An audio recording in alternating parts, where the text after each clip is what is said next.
T-minus 10, 9, 8. The clock is operating. We're underway. Tranquility Base here. Endeavor, go at throttle.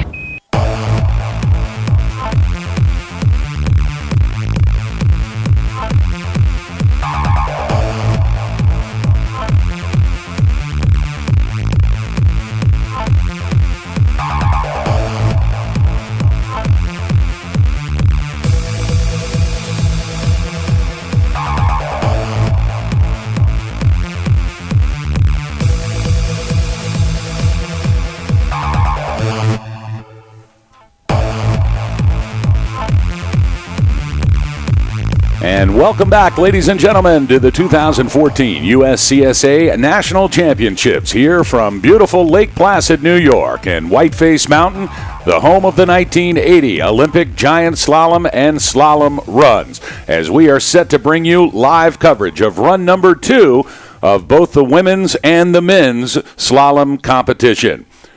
Hi, everybody. Boss Hogg alongside Alex Beatty, back with you again from the Olympic Broadcast Center here at the base of the run. And boy, do we have some action set for you this afternoon on the USCSA Broadcast Network. It is a Niels and Eric Hoogboom special as they qualify number 1 and 2 in run number 1 of this morning's men's slalom first-round competition. They're going to battle it out for a national championship, but a few guys wanting to steal it right away from them later on today. We're going to see run number 2 for the men, and as soon as run number 2 for the men is finished, we're going to stay right here with the live broadcast coverage and bring you run number 2 for the women. Alex, incredibly exciting competition this morning on what turned out to be an absolutely brutal course for these men. In run number 1, we lost almost 25% of the starting field. Absolutely, boss. A very technical set there in that first course. Look for a different kind of course here, maybe a little bit faster. We'll get to put these racers through their paces, want to challenge them at all different levels of skiing in this race, and we are hoping for some fireworks. Of course, Niels and Eric Hoogboom leading the charge for this Rocky Mountain College team that is hoping to bounce back from a disappointing finish in the giant slalom, boss. They are definitely a team to watch. Sit back and relax, folks. All good stuff coming up here on the USCSA Broadcast Network. Of course, the 2014 USCSA National Championships. They're brought to you in part by Patagonia. Their mission to build the best product, cause no unnecessary harm, and to use business to inspire and implement solutions to the environmental crisis. Learn more at Patagonia.com. Proud supporters of the USCSA. And by Reliable Racing. Whether it's Alpine and Nordic ski racing apparel and equipment, hill and event supply, sports timing equipment, or hard-to-find race gear, Reliable Racing is your one-stop shop. Check them out on the web at ReliableRacing.com. And by Hurricane Racing. When it's custom team Alpine, Nordic, or cycling race apparel you seek, Hurricane Racing delivers. Demand the very best in custom printed ski suits, jackets, pants, and race apparel. Demand Hurricane Racing. HurricaneRacing.com. Official sponsors of the 2014 USCSA National Championships. And by Twitchell Sportswear, the home of Yeti apparel. When you're facing truly abominable weather, the Yeti has you covered. Check out their complete collection at TwitchellSportswear.com. Proud supporters of the USCSA. Had an opportunity to fly over this fantastic run as it makes its way through the Thruway Run, the Parkway Run, and into Draper's Drop. We took the Dandycam, the USCSA Dandycam out, and we flew it down this run. Let's take a look at what we're looking at here as we see the Dandycam live in action here. Actually, this was recorded just a couple of days ago. And as you can see, we start here high above on the upper Thruway section of this run.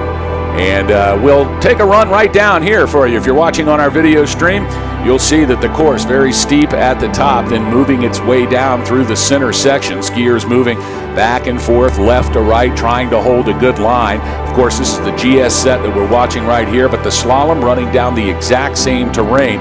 And then once they get into this middle section, this is the technical section. Very flat, very turny. You really have to keep the edge. You can't scrape speed. And then all of a sudden it tosses you over the head wall, a hard right-hand turn, and down into the final pitch. that these racers will have to navigate these gates as they bring themselves into the finish corral here at the finish. So a fantastic national championship run here for run number 2, and we are about to get things started here from Lake Placid and beautiful Whiteface Mountain. The corral starting to fill up. Lots of folks getting ready to crown a national champion here at Whiteface and Lake Placid, all part of our 2014 USCSA National Championship. Lots of events going on. The Nordic competition all underway today out at the Olympic Nordic venue. Also, we have skier cross and border cross for the ladies taking place here at Whiteface at another section of the trail. And then the big Alpine Championships for the men's and the women's slalom taking place right here at the Olympic Timing Building here at the bottom of Draper's Drop. So we're glad you're with us on the USCSA Broadcast Network. Check us out at uscsa.com. Our broadcast page for people with desktops at broadcast.uscsa.com, or follow us on Facebook or at Twitter at USCSA. Glad you're with us. A big crowd now starting to develop. We're going to hand out some hardware today. Nils Hogboom, obviously the man to beat, our defending national champion in the giant slalom, came back 2 days ago and won himself a back-to-back giant slaloms just when we thought he might be the fastest, and of course he is after run number 1. But then the baby brother, that's Kevin Hogbaum. Is that Eric Hogbaum? Eric Hogbaum comes in just 0.2 of a second slower than his brother. It is a Hogbaum war here in run number 2, isn't it, Alex? Absolutely, boss. Of course, a lot of fast racers from Sierra Nevada looking into that top 2 right now. You know they want to unseat one of the Hogbooms. Could it be Finlay Neeson sitting in 3rd right now, or Andre Arneson? Both of them in 3rd and 4th with some fast times there. They'll have a lot of ground to make up here as they are almost a second and a half behind Eric Hogboom for that 2nd spot.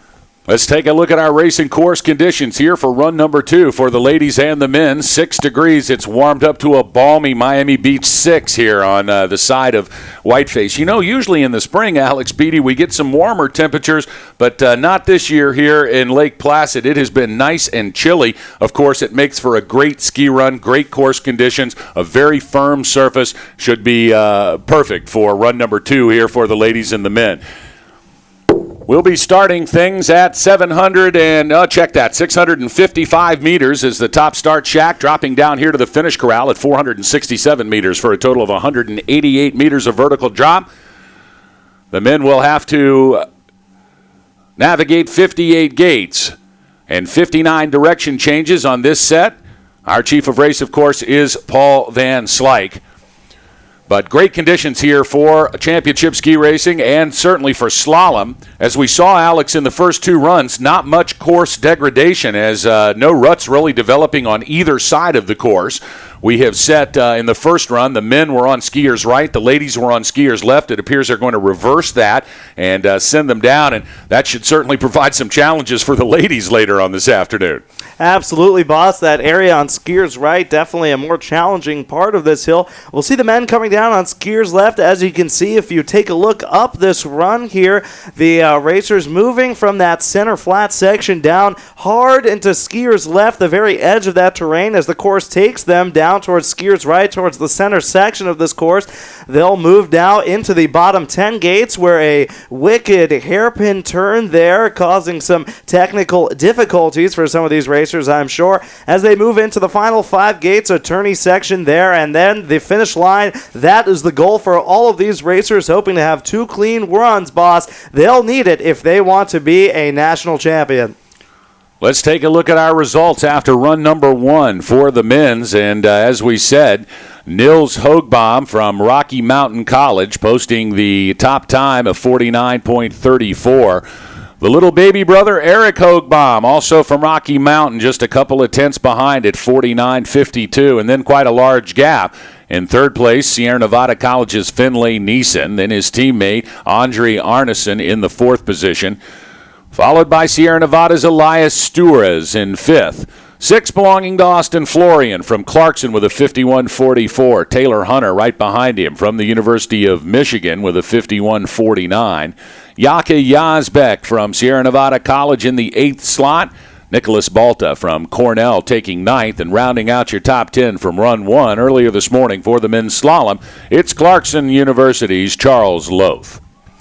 That's right, boss. Niels and Eric Hoogboom leading the charge for Rocky Mountain College. They're sitting in first place right now in the team competition by almost 3 seconds over Sierra Nevada. The Eagles will have to pick it up, boss, if they want to unseat Rocky Mountain College. The reigning slalom champions, the Battlin' Bears from Billings, Montana, have been a force to be reckoned with all season, boss, and they really want the gold here. 2 days ago, during the men's giant slalom, we thought it was going to be a shootout between Rocky Mountain College and Sierra Nevada. Of course, Sierra Nevada pulled their weight, bringing their racers down, but Rocky Mountain had a tough time qualifying, having a tough time getting 4 skiers to add times together, and as a result did not end up on the podium. It did open the door wide open, though, for Skip Fox's Clarkson team, who snuck in the door in the second position, and then out of nowhere, nobody thought, Hobart William Smith College comes in and takes a third-place podium, in the face of all odds. So anything can happen, including this afternoon here in run number 2.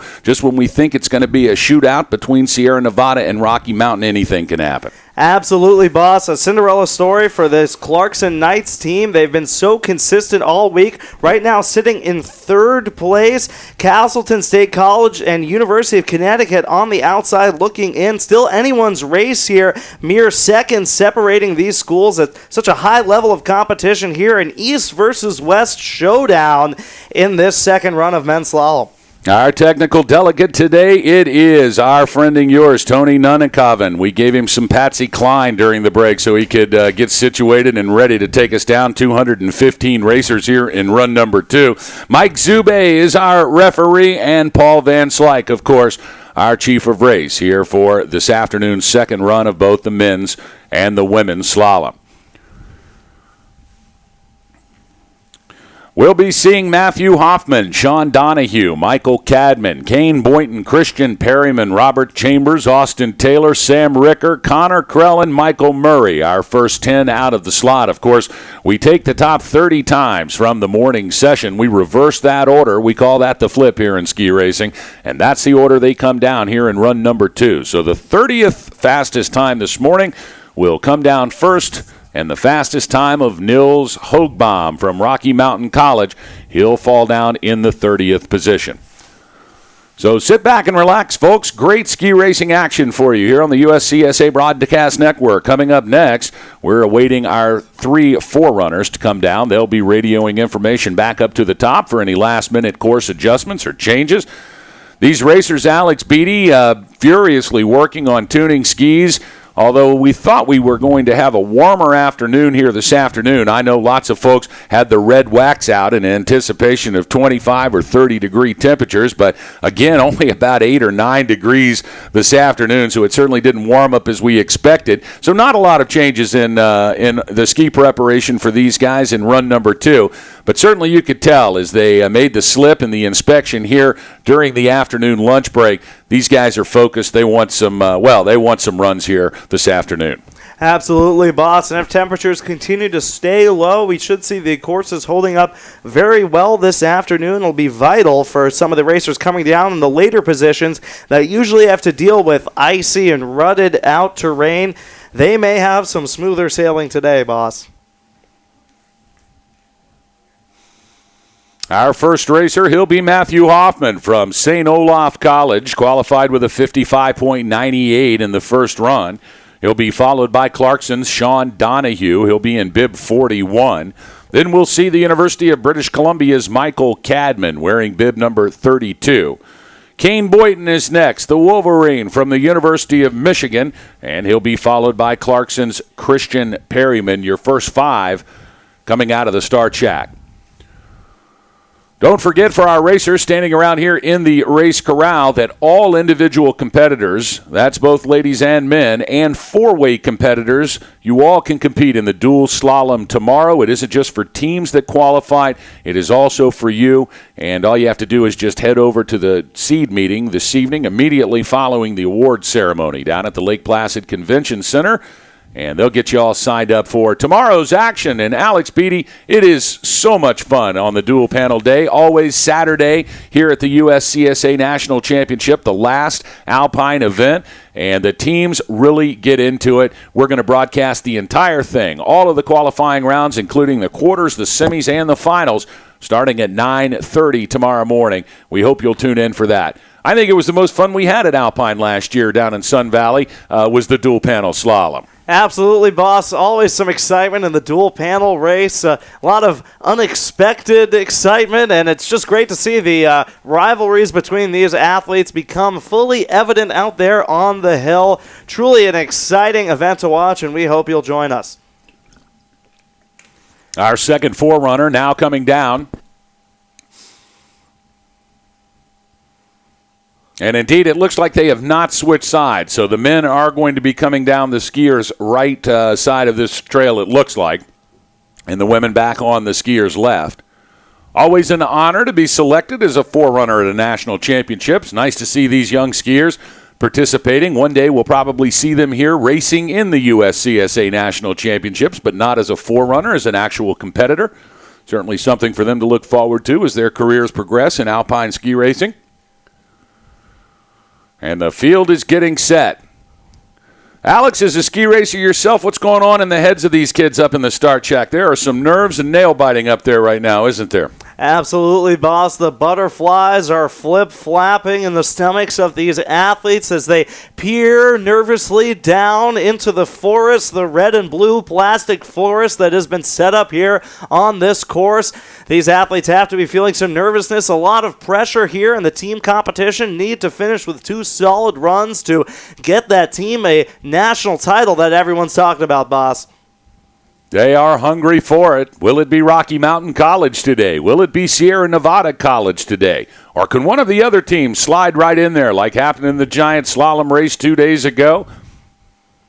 Sit back and wait. We're about a half hour away from knowing. Nils Hoogbaum wants to double up here at this national championship. Certainly the man to beat in the giant slalom. Jake Yazbek almost taking him off the podium with a fantastic performance in run number 2. It just wasn't enough to get by Hoogbaum. But today it is the baby brother Eric Hoogbaum who is competing against Nils.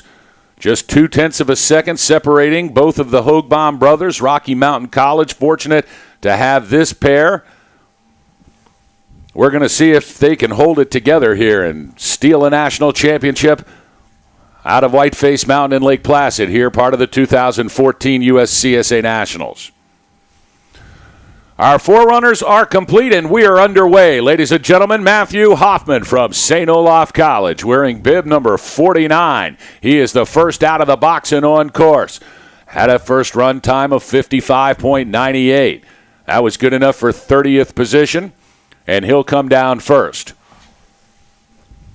Clean course there for Matthew Hoffman. He's first out of the gate skiing for this St. Olaf team that had a rough first run. They're sitting in 7th right now. Of course, St. Olaf, the patron saint of ski racing. It looks like Matthew Hoffman uttering some prayers now as he gets in the back seat. Back on course now, but had some trouble there in the steep section. He's into the final 10 gates now, handles the hairpin well. Moving into the final 5, he is skiing fast. Fast second run here for Matthew Hoffman, bib number 49 from St. Olaf. He'll finish with a combined time of 1:46.24. Now on course, Sean Donahue from the Clarkson Knights team that is sitting in 3rd right now, hoping for a solid run here from their first competitor. Donahue, first fastest at the split shack. Now making his way into the final gate and across the stripe, it's Donahue. Donahue with a combined time of 1:42.68 moves into the lead. Donahue with a blistering fast second run there, a 46.74 just in the second run. Faster than Matthew Hoffman by a couple seconds there. He's setting the bar high for these 30 athletes coming down first. Now Michael Cadman, wearing bib 32 from the University of British Columbia, across the stripe with a combined time of 1:44.71, good enough for second place. So we have a podium. It's Donahue, Cadman, and Hoffman in your top 3. Still the fastest 27 to come, including Kane Boynton, wearing bib 37 from the University of Michigan. Qualified 27th fastest after the first session with a 55.84. And he is moving well as he gets through this lower flush. Now 5 gates to go for Kane Boynton. Boynton will have to pour it on. He was slow at the top, now across the stripe in a combined time of 146.21, good enough for third place. So he pushes Hoffman down. Sean Donahue, still your leader from Clarkson. Christian Perryman, now his teammate on course, coming down the head wall into the final 20 gates. An odd flush with a direction change, 10 gates from the bottom. He navigates it successfully, but he gets wild. Now collects himself, brings core strength back, points it to the line, and now into the corral comes Christian Perryman. And Perryman with a 144.80, good enough for third place. Looks like Robert Chambers of University of Connecticut struggling there high atop this pitch, boss. Hiking now up as fast as he can, hoping to finish cleanly. It won't be the case here for Robert Chambers, but he's back on course now. Skiing fast, picked up a lot of speed there, boss, as he heads into the final section. Definitely in the back seat is Robert Chambers trying to collect himself here as he makes his way into the final 10 gates. Never really recovered from the hike right there, but a gutsy play here in the last 20 gates for Robert Chambers. And Chambers from University of Connecticut with a 152.42. Austin Taylor qualified 24th fastest after the first run. He's wearing bib 1, was the first man out of the gate early this morning in run number 1 from British Columbia. Here comes Austin Taylor. Taylor now polling into the finish corral with a combined time of 143.02. Good enough for second place. So it's Sean Donahue from Clarkson still atop your leaderboard. Austin Taylor from British Columbia in second. His teammate Michael Cadman in third. Perryman and Boynton and Hoffman in the next 3 slots. But Sam Ricker from Penn State University wants to change it all. Wearing bib number 12, fourth fastest. Check that, 23rd fastest after the first run. 5 gates to go for Ricker. Now Sam Ricker. Ricker, the Nittany Lion, across in 143.03. That puts him in third. University of Massachusetts, Connor Krell now on course wearing bib 25, 22nd fastest after the first run. Making his way down the head wall now, carrying good speed. Got behind, but now is caught up. Trying to let the skis do the work. Keeping the body pointing towards the finish line, driving to the finish. Here comes Connor Krell from the University of Massachusetts, and he takes the lead. Your new leader with a 141.02. It's Connor Krell from the University of Massachusetts. What a run from Krell. Absolutely, boss. Second fastest second run for Connor Krell. He really poured it on here in the second run. Knew that's what he needed to do if he wanted to move up in the standings, and it definitely paid off. So UMass got to be feeling good right now. Their leader, Connor Krell, has a solid first and second run. Michael Murray now from the University of Minnesota Duluth. He was the fastest at the first split shack. Now with 5 gates to go, here comes Michael Murray. Murray now to the finish corral and takes the lead with a combined time of 139.84. So Michael Murray from the University of Minnesota Duluth atop your leaderboard here in the second run of the Men's National Championship Slalom Final. Benjamin Hanna now wearing bib 36 from Castleton College. 20th fastest after run number 1 with a time of 53.51. Makes it through the flush. Now into the last 8 gates comes Ben Hanna. 5th fastest at the split shot. He'll have to pour it on. He crosses the stripe in 141.82. Good enough for third. So it's Michael Murray from the University of Minnesota of Duluth in first. Connor Krell in second from UMass. Benjamin Hanna in third from Castleton. Clarkson, Sean Donahue in fourth. And rounding out your top 5, British Columbia's Austin Taylor. Now it's Weston Traub wearing bib 19 from Hobart William Smith College.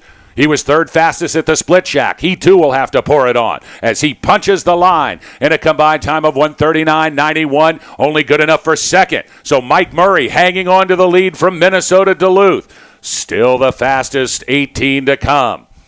Cannon O'Brien from Sierra Nevada College now on course. 5th fastest at the split shack. He'll need to get it going to take over Michael Murray. Here comes Cannon O'Brien, the Eagle from Incline Village. 5 gates to go. And under the line comes Cannon O'Brien with a time of 138.98, and he takes the lead. What a rocket ride in the lower section of this course, Alex Beatty. Absolutely, boss. You saw the form of Cannon O'Brien there, the separation between the legs and the upper body. He really drove that downhill leg into the snow and was able to carve out a very aggressive line. Now it's the University of Connecticut's Griffin Struck. Griffin Struck wearing bib number 9, 17th fastest after the first run this morning, 5th fastest in the split shack. He'll need to pour it on to kick Cannon O'Brien down a slot. And he almost loses it, but he's able to recover. 3 gates to go. Now into the tuck for Griffin Struck. And across the stripe in 140.22, good enough for fourth place. So it's O'Brien, Murray, Traub, Struck, Krell, Hanna, Donahue, Taylor, Ricker, and Cadman, your top 10. Still the fastest, 16 to come. Kevin Hartman wearing bib number 8 from the Colorado School of Mines. Crests the top of this steep portion of the second run for the men's slalom. 25 gates to go for Kevin Hartman from the Colorado School of Mines. 52.46, 16th fastest after run number 1. He's in bib 8. 5 gates to go for Hardman. Hardman driving to the finish line. Here comes Hardman, and Hardman good enough for second place with a combined time of 139.60. A good run for Kevin Hardman. Now it's Rocky Mountain College's Harlan Collins. Collins wearing bib 61, 15th fastest after the morning session with a 52.28, and he is driving down this course. The fastest time of 17.74 in the split shack. He'll have to have a clean run as he makes his way through the steeps. Now Harlan Collins halfway down the head wall into the small flush. Now 10 gates to go for Collins. Collins, a crossover athlete, skiing everything there is to ski at the national championships. Will he take the lead? Yes! 138.50 for Harlan Collins, your new leader from Rocky Mountain College. So it's Collins, O'Brien, Hartman, Murray, and Traub, your top 5. Still the fastest, 14 to come as Andraj Vukovic from Rocky Mountain College has the fastest time in the first split shack wearing bib 98. Moving over the head wall now into the center section. He is moving left to right, trying to keep the body pointing in the downhill position along the fall line to the finish, letting the skis do all the work. Here comes Andraj Vukovic from Rocky Mountain College. He wants to take the lead away from Collins, but he can't. Second place, 138.65 for Vukovic. Harlan Collins and Vukovic, both from Rocky Mountain, your leaders. They're followed by Cannon O'Brien, Kevin Hartman, and Michael Murray. Fast and furious here in round number 2. Who's going to be the national champion of this year's men's slalom? Will it be Matthew Kocher from Castleton College, wearing bib number 10, 52.13, 12th fastest after the first run. He's 10th fastest after the split shack. Something happened high above this hill. Alex Beatty will have to find out. Will he be able to make it up here in the lower section? Here comes Matt Kocher from Castleton College, and punching the stripe with a time of 140.03, good enough for 7th. Looked like he struggled high above the hill. Absolutely, boss. In that flat section, every turn is critical. A small mistake can cost you a lot of time, and that looks like what happened to Matthew Kuchar of Castleton. He really poured it on in that bottom section, and still sitting in 7th right now.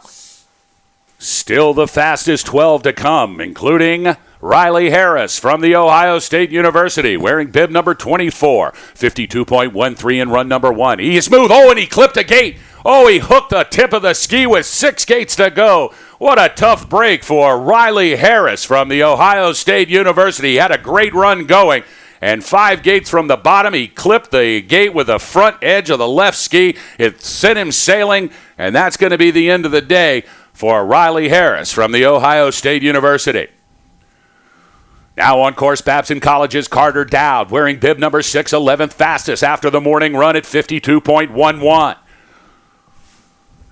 Now Dowd on course. Dowd now cresting the head wall into the final half of the run, as it shoots him left and right here over the head wall into the steepest part of this course. Here comes Carter Dowd. Dowd from Babson College. 6th fastest at the split shack. He'll need to pour it on as he makes his way through the 2-gate flush. And now it's Dowd. Dowd with 5 gates to go. Driving to the line and into the corral comes Carter Dowd with a combined time of 138.16. He takes the lead. Alex Beatty, an incredible bottom half of the run for Carter Dowd as he's your new leader. Absolutely, boss. You could tell Carter Dowd, the sophomore from Babson, disappointed with the first half of his run. He really poured it on there, took a very aggressive approach to these steeps, this very turny section in this bottom part of the course.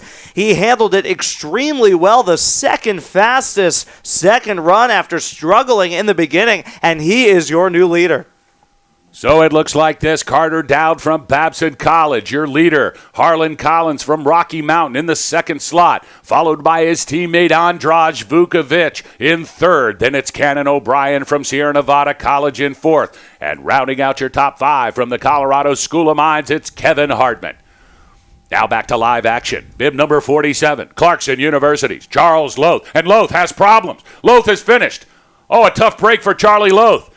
He had a good run going, second fastest at the split shack, but was unable to navigate the center part of the head wall, lost a ski, and that's the end of the day for Charlie Loth. A tough break for Charlie Loth. Absolutely, boss. Disaster for the Clarkson Knights here. They're hoping to finish in the top 3. Castleton State College looking in right now. They can leapfrog Clarkson with a couple more solid performances here. Now on course, bib number 3, it's Nicholas Balta from Cornell University. He was 9th fastest after the first run with a 51.83. As he makes his way through the top section, now over the head wall comes Nicholas Balta, and Balta's down.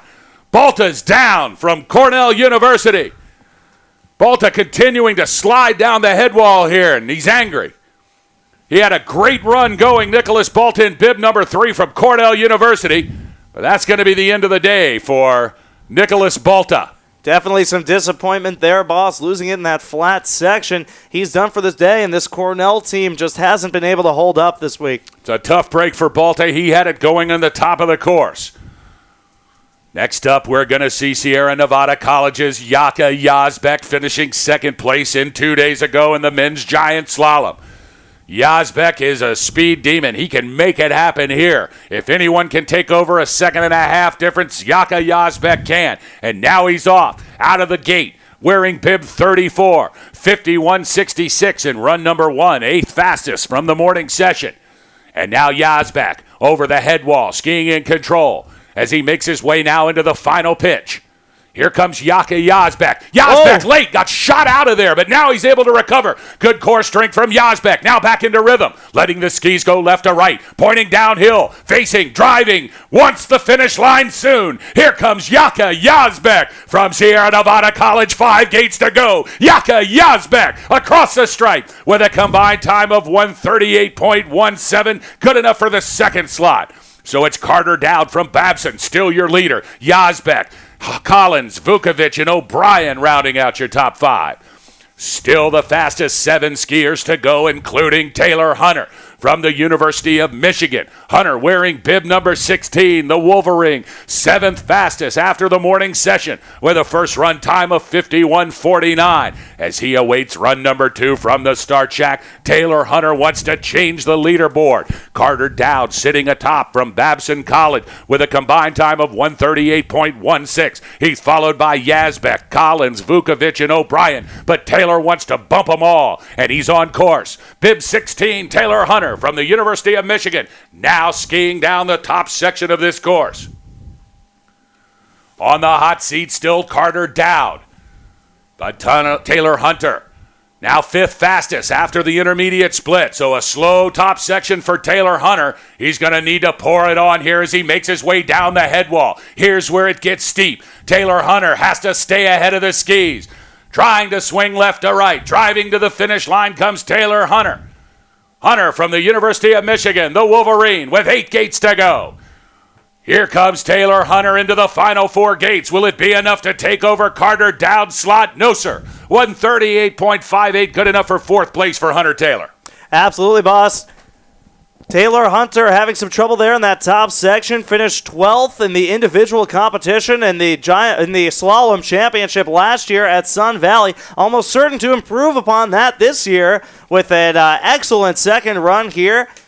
A solid day here from Taylor Hunter, boss. Now we've got Austin Florian from Clarkson University wearing bib number 14. He was 6th fastest after the morning session in 51.44. He's going to have to pour it on here to have a chance at a podium. Still the fastest 5 to come from behind Florian. Florian, 6th fastest at the intermediate shack at 18 flat. And now Florian crests the head wall. Into the final pitch comes Austin Florian from Clarkson. Florian trying to get speed here through the steep section. Really letting the skis all the way out. Nothing to lose here in run number 2 for Clarkson's Austin Florian, and he's down. Florian trying to go for it with 5, 6, 7 gates to go. Was unable to manage it. He's going to hike. He wants a finishing time. Real guts on display here from Clarkson College's Austin Florian. And Florian back in the course now after a hike. And into the finish corral, it's Austin Florian. Tough break for Florian. He had a good run going, Alex Beatty, and then just with 6 or 7 gates to go from the finish, that edge shot him right out of there. Absolutely, boss. Tough there for Austin Florian. He knew he had to hike there for this Clarkson team, still hoping to make it to the podium. The Castleton State College squad must be getting some excitement there as they know they can make it into that top 3 there with just a little help from Clarkson, and they're getting it so far. Now on course, it's the Sierra Nevada College Eagle Elias Stewart from Incline Village, Nevada, wearing bib number 95, 5th fastest after run number 1 with a 51.43. And now into the head wall in this steep section of this run number 2 men's championship comes Elias Stewart. Stewart now flying down the hill. Stewart with good control into the flush. The legs are burning right now as Elias Stewart can feel nothing but victory as he makes his way into the finish line with a combined time of 138.53, good enough for 4th position. So it's still Carter Dowd from Babson. Will he be able to sneak out a victory here? Dowd on the bubble, followed by Yaka Yazbek, Harlan Collins, Elias Stewart, and Taylor Hunter. Still the fastest 4 to come, including Andre Arneson from Sierra Nevada College. Arneson now awaiting his second run, and now he's dropped in. He's on course, wearing bib number 11, the Eagle from Sierra Nevada. 4th fastest time of 51.41 after the morning session. Here comes Andre Arneson. Sierra Nevada College, always a team with incredibly gifted and talented athletes. Now Andre Arneson wants to win a medal. He wants to be on the podium. He was the 4th fastest after the first run, but only the 6th fastest here in run number 2 at the Split Shack. He'll need to pour it on here in the final 25 gates as Andre Arneson from Sierra Nevada College now successfully through the steep section. He'll come up upon the flush now, and 8 gates to go for Arneson. He wants to take over Carter Dowd's leading position. Here comes Andre Arneson from Sierra Nevada College and across the stripe in a time of 138.81. Good enough for 7th. Looks like Andre Arneson had some tough times in the lower section of the course. Absolutely, boss. Very, very steep there in that lower section. So turny and technical as well. These athletes are just struggling to hold an edge on some of these turns, and it looked like Andre Arneson had some trouble there. Carter Dowd of Babson, still the story of the day, sitting in first place.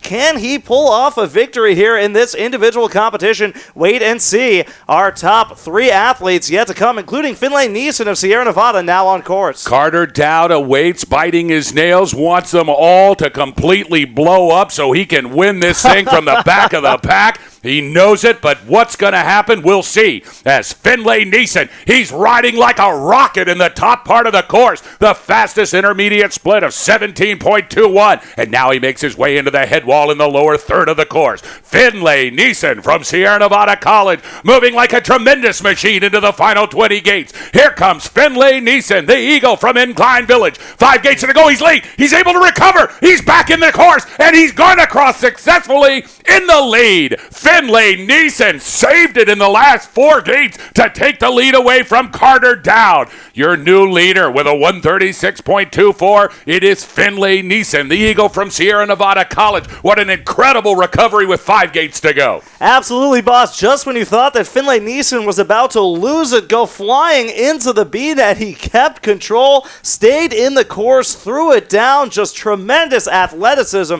You can see the core strength there really kept him in the race, and that's why he is leading the pack right now. Still the fastest 2 to come, including the baby hog bomb, Eric Hogbaum from Rocky Mountain College, wearing bib number 45. He was 2nd fastest after run number 1 with a 49.52. He wants to take it away from his older brother. The baby wants to beat the master. Here comes Eric Hogbaum from Rocky Mountain College. Jerry Wolf superstar Eric Hogbaum in bib number 45 into the final 10 gates. It's Eric Hogbaum. He wants a national championship. He is flying down the last 3 gates. Here comes Hogbaum, and he crosses the stripe and takes the lead. 135.67 for Eric Hogbaum. An incredible run by the Rocky Mountain College's Eric Hogbaum. Wow, what a run. Absolutely, boss. You saw he got late there just at the top of those steeps, but really kept it together. Just a testament to how fast he was in the first run, that he is in the lead right now. When you build that much insurance, boss, when you have that strong an insurance policy, it's easy to win a race. And now here comes Nils Hogbaum, the older brother, wearing bib number 5. He's on course from Rocky Mountain College. He cannot be outdone by the baby Hogbaum.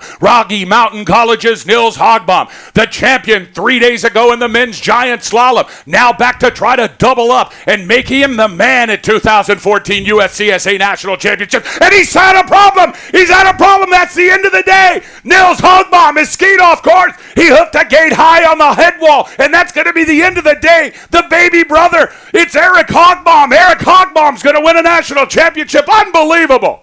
Absolutely, boss. Just an incredible display by Eric Hogbaum. Nils Hogbaum struggling at the top of this course. Couldn't keep it together in that pitchy section. Lost all control. He is out of the course now, and that is the end for Nils Hogbaum, passing the torch to his younger brother, Eric, in the slalom. What a race, boss. Incredible display. Eric Hogbaum, unbelievable performance. He threw down 2 huge runs. He put the pressure on his brother, Nils Hogbaum. He had to let it all hang out. You could tell he was carrying massive speed as he came out of the top section over the head wall into the lower third. Hogbaum could not stand the thought of the baby Hogbaum taking the gold away from him, but it has happened. It has happened here today in Lake Placid, New York at the 2014 USCSA National Championships. And man, what a run from Eric Hogbaum from Rocky Mountain College. He is going to be your national champion here this year. An incredible performance from Hogbaum from Rocky Mountain College.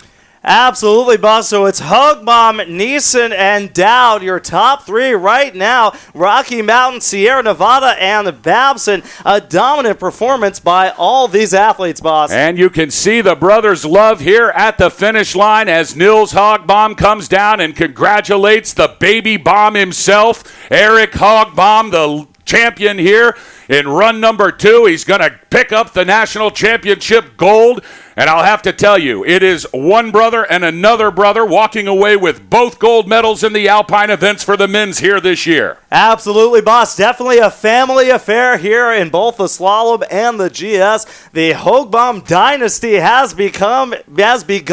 It is a force to be reckoned with. Enemies beware, boss. The Hogbaums have taken the party. So the day belongs to the baby Hogbaum, Eric Hogbaum from Rocky Mountain College. Nils' younger brother. Nils, of course, winning the giant slalom earlier on this week. And now younger brother, Eric Hogbaum, taking the slalom title today here at Whiteface Mountain. An incredible run. And congratulations to Rocky Mountain College's Eric Hogbaum, your 2014 USCSA Men's Slalom National Champion.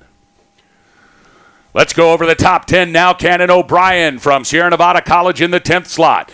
His teammate Andre Arneson in 9th. It's Andraj Vukovic from Rocky Mountain in the 8th position. 7th belonging to the University of Michigan's Taylor Hunter. In 6th, Sierra Nevada's Elias Stouris. Now rounding out your top 5 from Rocky Mountain College. Harlan Collins in the 5th position. Yaka Yazbek, he hangs on to 4th from Sierra Nevada. Then it's Carter Dowd from Babson. Dowd stayed atop the leaderboard for an enormously long time. He knew he was going to get a podium when he was still atop the board before the baby Hogbaum came down. So congratulations to Carter Dowd from Babson. He'll podium tonight in the 3rd slot. Then it's Finlay Neeson from Sierra Nevada College. A great run from Neeson. He will finish as the runner-up. But the day again belonging to Rocky Mountain College's Eric Hogbaum. Bib number 45, second fastest in the first run with a 49.52. Fourth fastest in the second run with a 46.15. But together, and a combined time of 1:35.67, makes Eric Hogbaum your national champion here this afternoon from Lake Placid and Whiteface Mountain. Incredibly exciting action. Congratulations to Eric Hogbaum. He is the man here today. Now back to live ski racing action. It is from Babson College's Sam Barber, wearing bib number 50 with a 56.01 in the first run today. Good enough for 31st place. Now he's making his way through the center section of the lower part of the course and down the head wall. Into the flush with 9 gates to go, it's Sam Barber. Bib number 50 in Babson College's Sam Barber with 4 gates to go, and a great run for Sam Barber as he crosses the stripe in 147.63 and moves up a few places. Good enough for 25th place for Sam Barber. That's right, boss. Sophomore sensation Sam Barber out of Babson. The Falconry major scoring well for this Babson team, hoping to vault the rankings here, finished 6th after the first run in the team competition. Babson definitely a team to watch, as is Castleton State College. Bib number 64, Carl Robichek, now on course. He will cross the finish line with a combined time of 147.25. This Castleton team, the doors being open to them after some falls by the Clarkson Knights earlier in this run. It's still anyone's race, boss. A great run from Carl Robichek from Castleton, sliding ahead to the 25th position with that 147.25. Now it's Jack Post, wearing bib number 101 from St. Olaf. And now Post across the stripe with a combined time of 146.67. Gordon Mason, wearing bib number 80 from Castleton. He was 34th fastest after the morning session, now rounding the top into the lower third here of this nasty slalom run number 2. Set by Jacob Olson today. And 5 gates to go for Gordon Mason. Now Mason across the stripe with a combined time of 146.41, good enough for 25th slot. Strong run there from Gordon Mason out of Castleton. Castleton really hoping for a podium today. Would mean a lot to this Castleton State College that puts a lot of effort into this ski racing program. Always a contender here, and it's great to see them skiing so well. Jared Foster, wearing bib number 44 from RPI. That's Rensselaer Polytech Institute, 35th fastest after the morning session, now coming across the line in a combined time of 150.25. Jared Foster, the senior out of RPI, grew up skiing at Tidcombe Mountain in Maine, a beautiful family-run mountain there, a far cry from the steeps here experienced on this Whiteface mountain, but he has handled them well, boss. Solid run from Jared Foster. Wearing bib 77 from St. Olaf College, it's Lars Midthune. Lars with a 56.67 in his first run. He'll add that to a 53.02 for a combined time of 149.69. St. Olaf's Lars Midthune. Graham Collins from the University of Nevada, Reno now up. Babson College's Evan Cook will be next. Now here into the lower part of the course comes Graham Collins from the University of Nevada at Reno.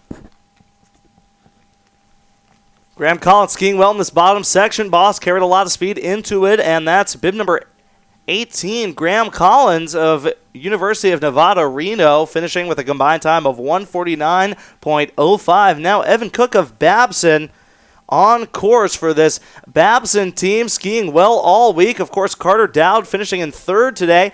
Babson needs some solid runs here if they want to move up in the team standings. It looks like the green blur of Evan Cook now, bib number 87, finishing with a strong run here, a combined time of 148.55. Good enough for 29th right now, boss. Stephen Brown wearing bib 82, now on course from the University of Connecticut.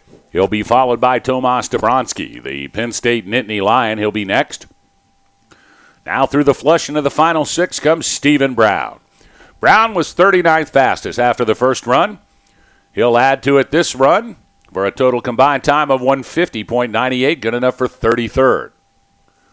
Tomas Dobronsky now through the center section of the head wall. Into the lower and last 15 gates comes the Nittany Lion, Tomas Dobronsky. Dobronsky was 40th fastest after the morning session now. Struggled a little bit with the last gate, but safely into the corral comes Tomas Dobronsky with a combined time of 147.86, good enough for 29th place. Ryan Kresser now from Rensselaer Polytech wearing bib 58. He's on course, 41st fastest after the morning session. He'll be followed by Devin Dymek, the Nittany Lion from Penn State. Good to see Coach Tom bringing a great crew here from Penn State University, always very competitive here at national championships. And across the stripe it is Ryan Kresser from Rensselaer Polytech Institute with a combined time of 151.82, good enough for Check that, 35th place. Ryan Kretzer, the junior out of RPI, a multiplication major, skiing well there in that bottom section. Had some trouble coming out of that hairpin. Tricky hairpin there on a very steep section of the course. Tough to get those legs in parallel close together. Very small turns required to ski that correctly, but he handled it well, recovered into those bottom few gates, and he's rewarded, boss. He has 2 runs. He will receive a time.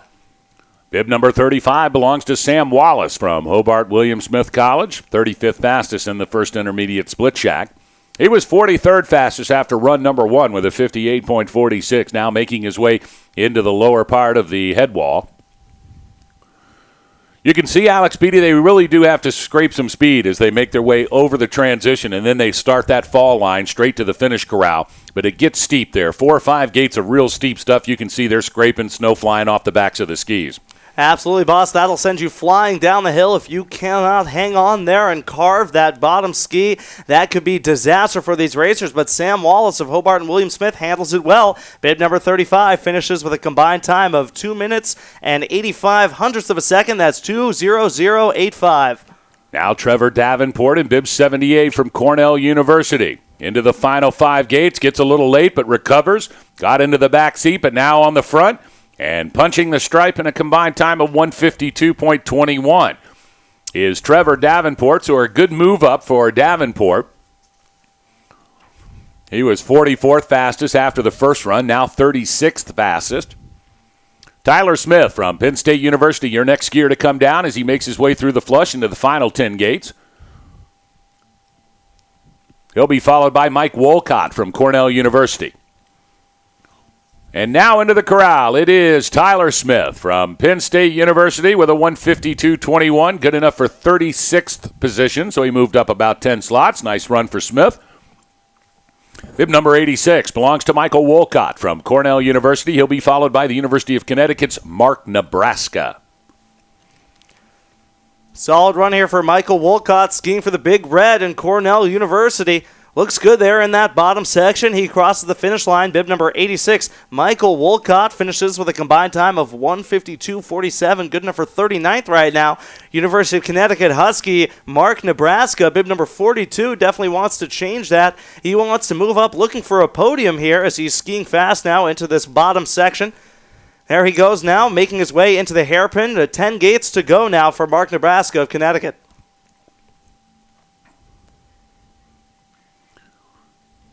Here at the bottom, it's Mark Nebraska, safely into the corral with a combined time of 152.98. Now it's Babson College's Graham Quisenberry wearing bib number 40 over the head wall into the middle of the lower part of the head wall here. Quisenberry letting it all hang out here in the last 10 gates. Driving towards the finish line is Graham Quisenberry. Now Quisenberry punching the stripe with a combined time of 149.84.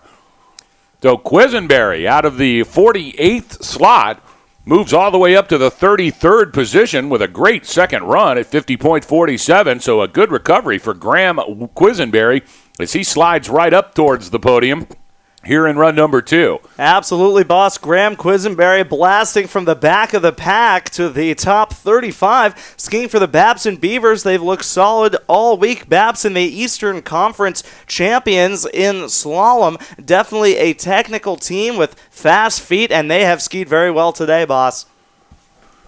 Next up, it's WPI's Justin Lagasse. Lagasse with a 59.60 in this morning's run. He'll add it to today's time for the combine.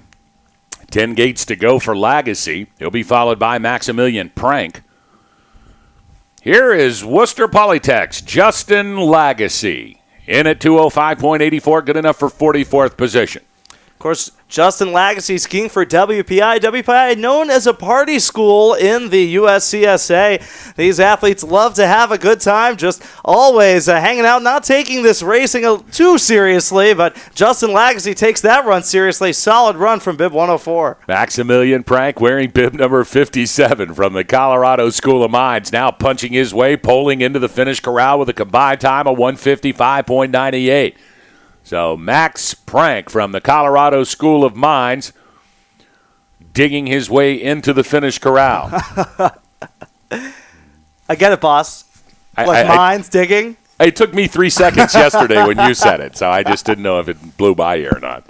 Boss Hogg and Alex Beatty bringing it to you live from the Olympic Broadcast Center here at Whiteface Mountain. Beautiful Lake Plaza, New York, playing host to the 2014 USCSA National Championships. Now Trevor Pineski of University of Minnesota Duluth on course, skiing well into the bottom section, handling that pitch well. Sophomore Trevor Pineski, majoring in pizza craft at the University of Minnesota Duluth, gets into this technical section here. You can see he's carving well. Now handles the hairpin with finesse like an oiled gazelle. He makes his way towards the finish line. Bib number 67, Trevor Pineski of University of Minnesota Duluth, finishes with a combined time of 2:14.36. Now on course, wearing bib number 48 from the United States Naval Academy, it's Patrick Papp. Papp, 52nd fastest with a 101.17 after the morning session. He'll be followed by Håkan Schoenhader from St. Olaf's. Schoenhader, one of the favorites here in the men's slalom, but had a tough first run, was able to hike back and actually finish the run, which earned him run number 2, but it kind of took him out of competition for a podium. Here's Patrick Papp from the United States Naval Academy, and Papp bites it with 5 gates to go. Papp looked like he lost concentration there down here at the bottom, Alex Beatty. He was skiing well, and then all of a sudden just a ski got hooked, and he's lost the ski. That's going to be the end of the day for Papp. Looks like Papp and Håkan Schoenhader both off course now. Disappointing runs for the both of them. We see Håkan Schoenhader coming into view on our right. Patrick Papp there looks like he twisted a little bit, lost both of his skis. A double ejection. That's minus 4,000 NAR points for Patrick Papp. That's the end of his day. Looks like Papp's going to be okay as Schoenhader came flying by outside of the course. Looks like he took a spill at the top of the head wall. A tough slalom day for Håkan Schoenhader, but a great national championships. Always great to see him race. Now back to live action. It's David Berthiaume from the University of Maine Farmington, wearing bib number 103. He was 54th fastest after run number 1 with a 101.58. He'll add to that this time as he makes his way through the flush into the final 6 gates. Here comes David Berthiaume from the University of Maine Farmington and across into the corral with a combined time of 2:14. Check that, 154.90. Now it's Eddie Arita. Bib 28 from the Colorado School of Mines. Arita now over the head wall, into the steep pitch. You can see, Alex Beatty, they spread those gates up on that steep pitch. They were awfully tight run number 1, just throwing fits to these racers, and looks like they've spread them out a little bit here for run number 2. Not as much carnage as we saw in run number 1 earlier on today. Absolutely, boss. Eddie Arita skiing like a canary in a coal mine for this Colorado School of Mines team. Dominant performance today. Bib number 28 finishes with a combined time of 2:03.58. Andrew Alberg wearing bib 62 from the University of Minnesota Duluth, now cresting the head wall into the top half of the lower half of this course. Alberg, 27th fastest. Check that. That was 56th fastest after the first run. He'll be followed by Greg Merrill from Rensselaer Polytech Institute, who's now on course and now dropping in from the start shack. It's John Lubeau from Cornell University. Lubeau had an excellent performance earlier on in the week in the men's giant slalom. Crossing is Andrew Alberg from the University of Minnesota Duluth with a combined time of 2:06.41. Bib 72, Greg Merrill. Now making his way into the final 20 gates comes Greg Merrill from Rensselaer Polytech. He'll be followed by John Lebeau, and it looks like Merrill's down. Merrill is down. Bib 41, check that, bib 72, Greg Merrill from RPI. He was 57th fastest after the morning session. Had a good run going, but that's going to be the end of his day as a result of losing a piece of equipment. Tough break for Greg Merrill from Rensselaer Polytech. That's right, boss. Greg Merrill is selling his left ski. If you're interested in purchasing it, you can see him at the finish corral. Tough break there for this RPI team, losing Paul Kutke earlier in today's competition. Unfortunate turn of events for them. RPI always a competitor in this slalom competition. Now back to live action. John Lubeau wearing bib number 27 from Cornell University. No, it looks like he's been passed. So this is going to be Artem Talanov. Artem Talanoff. Oh, and he's getting shot out here with 5 gates to go, but he recovers. Backseat Artem Talanoff. Talanoff with an incredible recovery right here at the bottom of the run. And Talanoff safely into the finish corral with a combined time of 156.57. Greg Merrill skied off wearing bib number 72. He was passed by Talanoff. You can see Artem Talanoff struggling there coming out of that hairpin. You saw his skis start to go in different directions, not staying parallel. A bold choice in skiing technique, but he kept it together, kept everything under control, finished solidly. That just goes to show you the level of athleticism of these athletes, that core strength required to bring in that ski that's so determined to move in one direction, keep it parallel, and drive him down the course. Solid performance from Artem Talanoff, boss. Next up, we'll see bib number 89's Reed Drexel from Castleton College. He was 60th fastest after run number 1. And now dropping in from the Rochester Institute of Technology, it's Chase Ennis wearing bib 21. He'll be followed by Northeastern's Thomas Licata, who is high above the mountain in the start check, receiving telepathic information from Rob Visconti. Now back to live action, Reed Dreskel from Castleton College. 5 gates to go for Dreskel, wearing bib 89, 60th fastest after the morning session. Now punches in at 156.75, moves up about 14 slots to the 46th position. Castleton hoping to podium after a disappointing 9th place finish last year in this event. Reed Drexel and this Castleton State College Spartans team has been skiing very strong, boss. And some trouble there for Chase Ennis of Rochester Institute of Technology. Keeps it together. Unbelievable there. He thought he was going to lose it completely, but he finishes. Bib number 21, Chase Ennis, finishing with a time of 153.37. What a display, boss. He certainly did pull it back together. Bodie Miller-esque right there. So a great finish for Chase Ennis from RIT.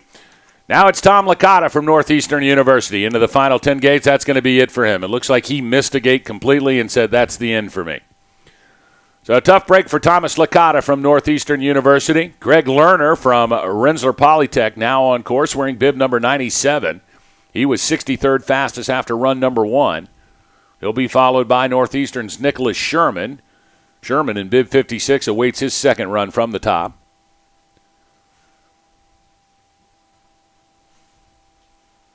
What a day of ski racing here at Whiteface Mountain, all part of today's double header coverage of the men's and women's Slalom National Championship.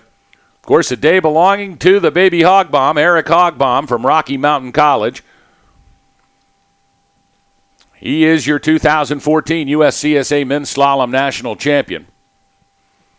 Back to live action here in bib 97 from RPI. It's Greg Lerner. Lerner now into the final 8 gates. He's followed by Northeastern's Nicholas Sherman.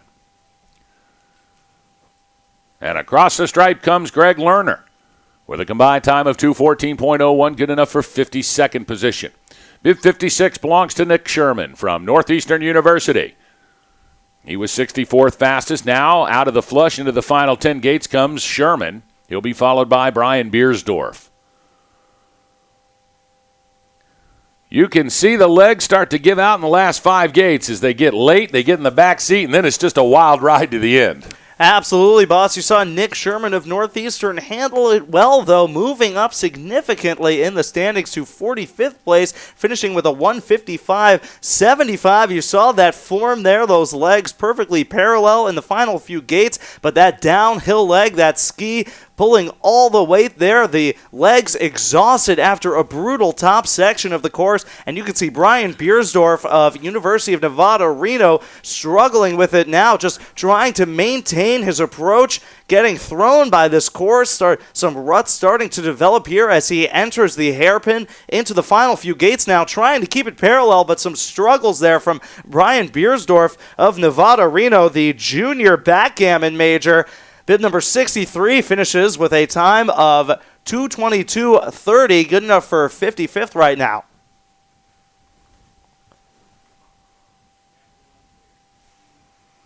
Daniel Wigmore wearing bib 91 from Northeastern into the final 8 gates. He was 66th fastest after the morning session, moved up to 50th fastest after the afternoon run, 2:02.97 his combined time. Now we see Alexander Slim from Clarkson wearing bib 102. He's followed by Jeffrey Ballou from the University of Maine Farmington. And now high atop the run, waiting his second run from the start shack, it's Jimmy Zoomer from Princeton. Good job for Alexander Slim. Clarkson College's Slim with a combined time of 157.83, good enough for 49th place. Jeff Ballou now from Maine Farmington on course. And Jimmy Zoomer dropping in from the top here in run number 2 of the men's slalom. Here's Jeffrey Ballou, the sophomore from UMaine. Check that, the senior from UMaine Farmington. Bib 106, skiing in his first collegiate ski race. Having some trouble there in the bottom section of the course. He scrubbed some speed, but now making his way towards the finish line is bib 106, Jeffrey Ballou of UMaine Farmington. He'll finish with a combined time of 2:09.70. Now coming down the head wall, it's Jimmy Zuber from Princeton. Zuber not on spring break. In fact, he's in the middle of midterms right now, so he's going back after each ski race to study for his test, poor thing. Jimmy Zuber now from Princeton University on invitation here at the USCSA National Championships and successfully kicking the stripe in a combined time of 2:03.59. So Jimmy Zuber with a good national championship here in 2014. He'll immediately be whisked off the mountain and transported back to his hotel room. We'll have to study for calculus. Back to live action. Spencer Dahl from Duke University wearing bib 39 on course. He's followed by WPI's Nathan Braun. And now Sean McCoy from the University of Maine Farmington awaits run 2 from the start shack.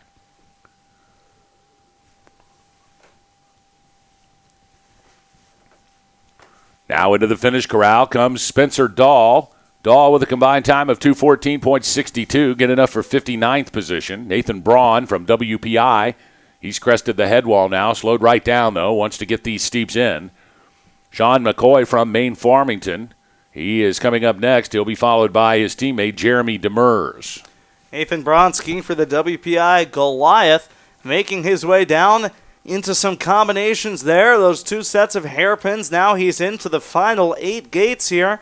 Is Nathan Braun of WPI cross-brocking like a champion as he crosses the finish line. Bib number 110, Nathan Braun of WPI finishes with a combined time of 2:21.47. Now it's Sean McCoy of UMaine Farmington, bib 111. Skiing with some trepidation there. He almost skids out a couple gates from the finish line. 10 gates to go for Sean McCoy through the hairpin successfully. Looks like some ruts developing on those final few turns. A bobsled-like track for bib number 111, Sean McCoy. He'll finish with a combined time of 2:18.08.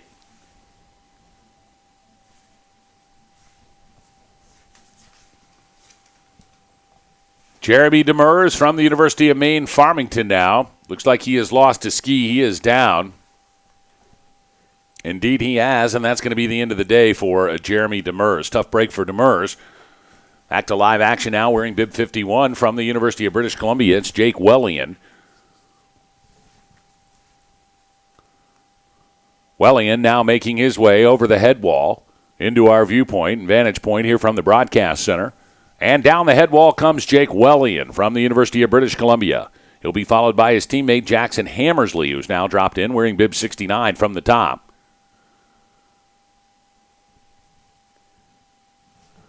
Jake Wellian, of course, the Canadian Studies major out of British Columbia, wearing bib number 51, skiing well now into the set. Double set of hairpins here. These tricky combinations set after a very steep section.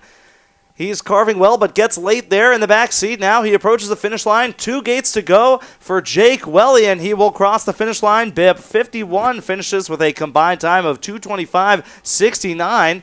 His teammate Jackson Hammersley, also of University of British Columbia, also a Canadian Studies major, bib number 69 on course, taking a conservative line there as he makes his approach into the bottom section of the course. Skiing well now, picking up some speed into the center section of this pitch here as he navigates the hairpins. Now he is in the bottom section. The 3 gates to go for Jackson Hammersley, bib number 69. He will cross the finish line. That's bib number 69 of the University of British Columbia. Jackson Hammersley finishes with a combined time of 2:26.20. Josh Nixon now wearing bib number 20 from University of California at Berkeley on course. 5 gates to go for Nixon. Nixon now punching it out and picking up speed here in the end of the section. Good run for Josh Nixon. A combined time of 2:13.92 for Nixon. Alexander Karlberg from the University of Minnesota Duluth wearing bib 88 now coming down the head wall. He'll be followed by Chris Parisi from WPI.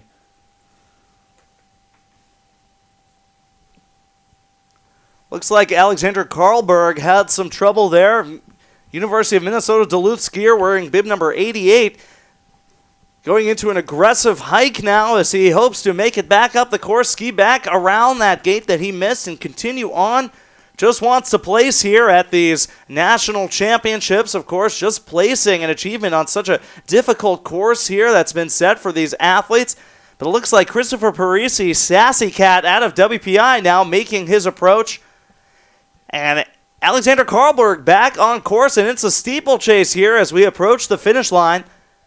But it looks like Alexander Karlberg will keep it together. Alexander Karlberg, part of the game, bib number 86, crosses the finish line with a time of 2:48.70.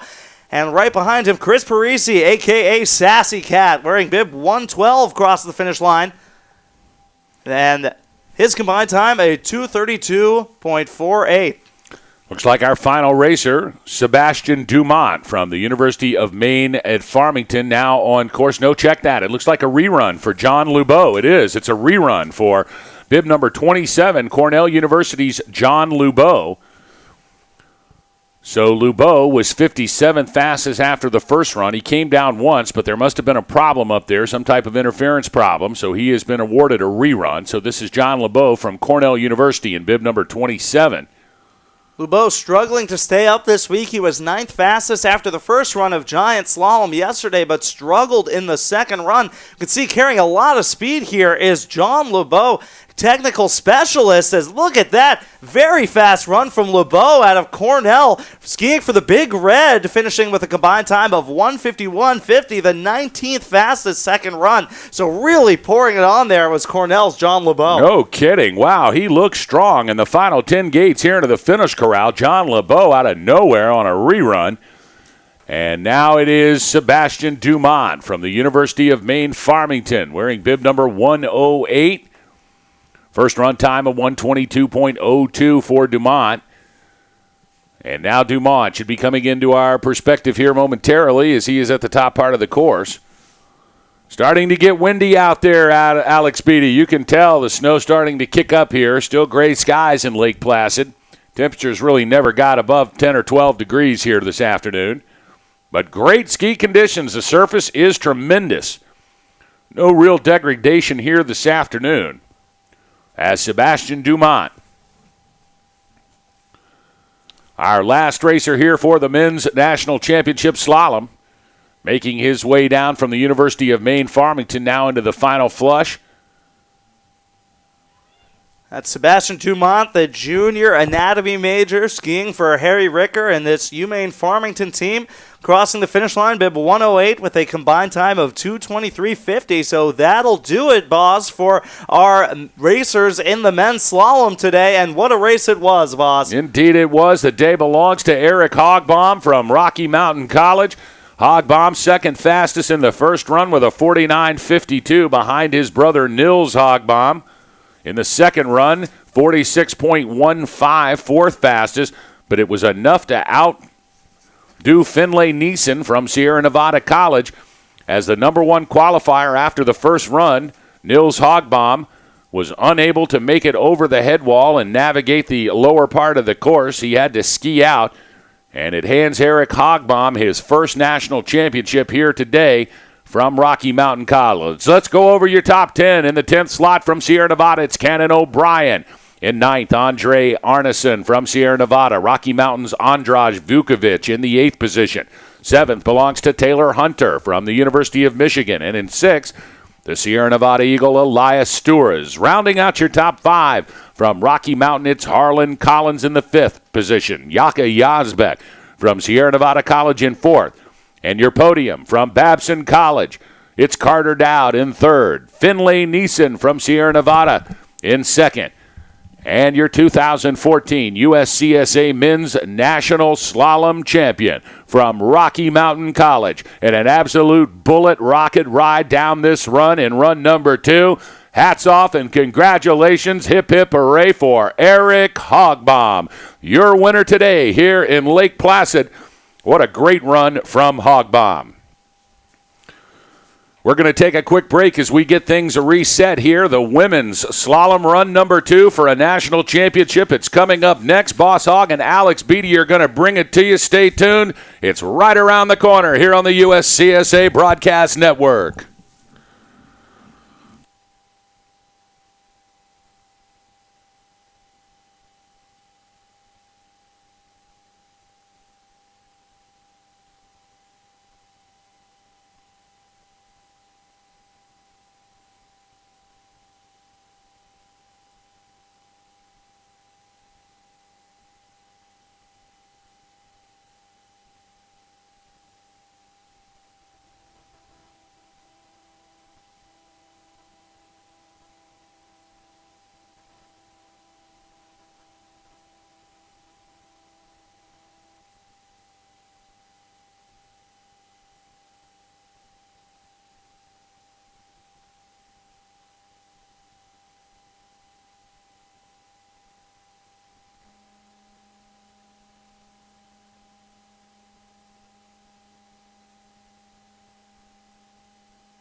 rock right. In the streets it's gon' rock right. At the show it's gon' rock right. Here we go with the butters, boo, you know how we do. When they pump it in the Jeeps it's gon' rock right. In the streets it's gon' rock right. At the show it's gon' rock right. Here we go with the butters, boo, you know how we do. In the streets it's gon' rock right. In the streets it's gon' rock right. In the streets it's gon' rock right. Here we go with the butters, boo, you know how we do. In the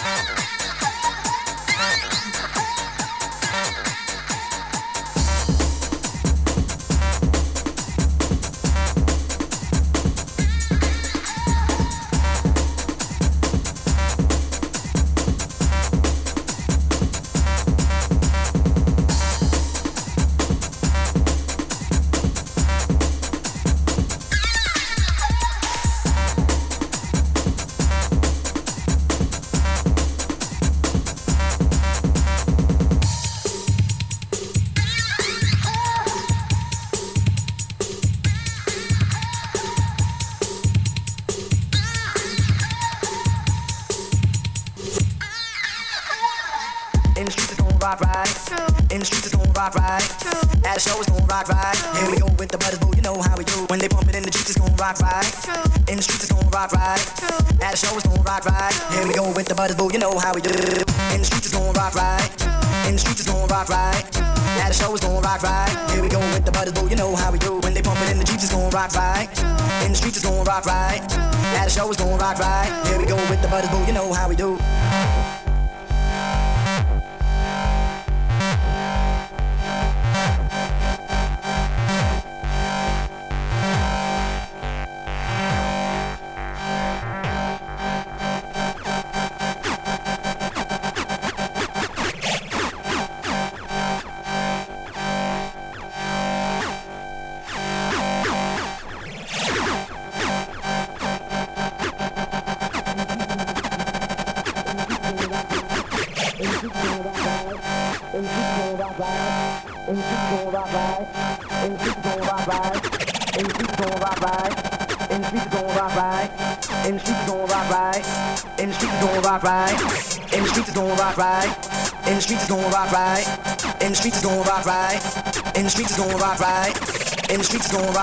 Here we go with the butters, boo, you know how we do.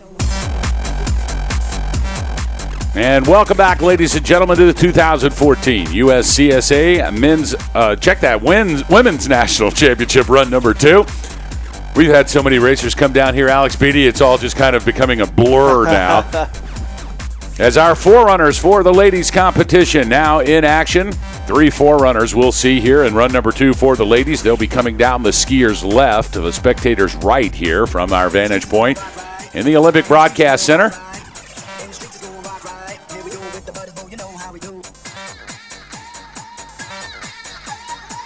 And we are just about ready to go here for the ladies' run number 2 here in this Women's Slalom National Championship. Boss Hogg and Alex Beatty back with you on the microphone. Samantha Bisnair from the University of British Columbia will be our first racer. She'll be followed by Hillary Coates, Jenna Richardson, Hannah Sadik, Amanda Engelhardt, Casey Ryder, Mayu Nakamura, Brenna Murray, Jessica Bishop, and Frida Svedberg. Nope, check that. I've got that all wrong. I am looking at the wrong sheet here, Mr. Alex Beatty. Let me go ahead and get to second run. Right on. Now let's take a look at our results from the first run of the women's slalom here. In 10th place after run 1, it was Samantha Bisnair from the University of British Columbia at 49.47. Marie Therese Nuichi from Sierra Nevada with 49.23 in 9th. Her teammate from Incline Village, Melissa Daniels, in 8th with a 49.15. Then Hannah Sadik from Northeastern University in 7th with 49.10. In 6th, Taya Palick from Sierra Nevada with a 48.71. Rounding out your top 5 from Brown University, Natalie Burrow with a 48.62. Then Eloise Julian from Rocky Mountain College in the 4th slot with a 48 flat. Amanda Engelhardt from Brown, 47.79. Stina Solander from Sierra Nevada with a 47.09. And your leader after run 1, Frida Svedberg from Rocky Mountain College. And now into live action, Simona Kirkola wearing bib number 12 from Castleton College, 30th fastest after the morning session with a 52.74. Now making her way into the final 10 gates. We are underway. She'll be followed by Ali Ganesh, Castleton College's Simona Kurkola now. Our first racer down here in run number 2 of this Women's National Championship Final. Crossing the stripe with a time of 57.77 and a combined of 150.51. Your new leader, Simona Kurkola from Castleton College.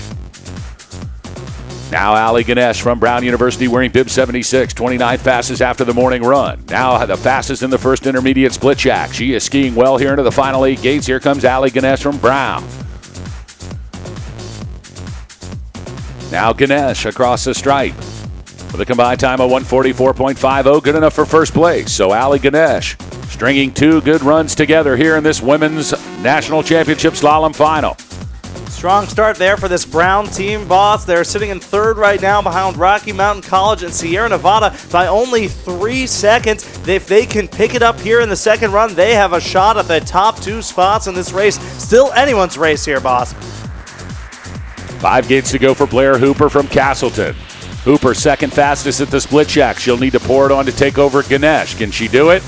Nope, second place for Blair Hooper. 147.77 combined time, so Ali Ganesh still your leader. Still the fastest, 27 to come is Hillary Coates from Syracuse University. In bib number 3, now through the center section of the lower head wall. The final 10 gates comes Hillary Coates from Syracuse. She was 27th fastest after the first run with a 52.01. 6 gates to go for Coates. In bib number 3, it's Hillary Coates.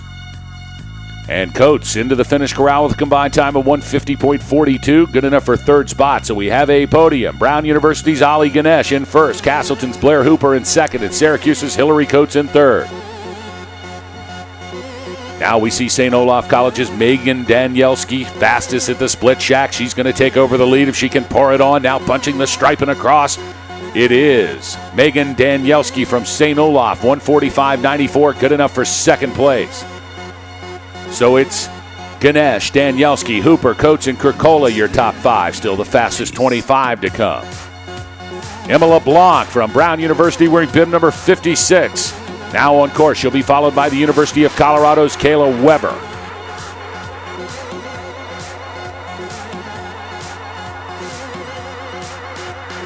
Now skiing down the head wall into the final 15 gates comes Emma LeBlanc from Brown University. Brown always fielding a spectacular women's team in the national championships this year. No different as Emma LeBlanc from Brown into the final 4 gates. Kayla Weber is skied out. We'll talk about that in just a second. A tough break for Kayla Weber in bib number 26 from the University of Colorado. That's going to be the end of her day. And LeBlanc across in 2:10.34. Jessica Bishop wearing bib 10 from Hobart William Smith College now on course. She'll be followed by Colorado Mesa University's Sarah Gregory now dropping in from the start shack, and Allie Spencer awaits run 2 from Castleton. Now into our view on this far skiers left, spectators right, we see Jessica Bishop. She was 5th fastest in the intermediate split shack, 23rd fastest after run number 1 with a 51.51. Had to scrape speed there. She got going too fast, got in the back seat, now back on top of the skis, trying to let the edges do the work, having trouble controlling, but now driving to the finish line. And successfully across the stripe, it's Jessica Bishop from Hobart William Smith College with a combined time of 147.81. Now it's Sarah Gregory from Colorado Mesa University, wearing bib number 25, 51.15 in run number 1, 22nd fastest, 3rd fastest with a 19 flat in the split shack.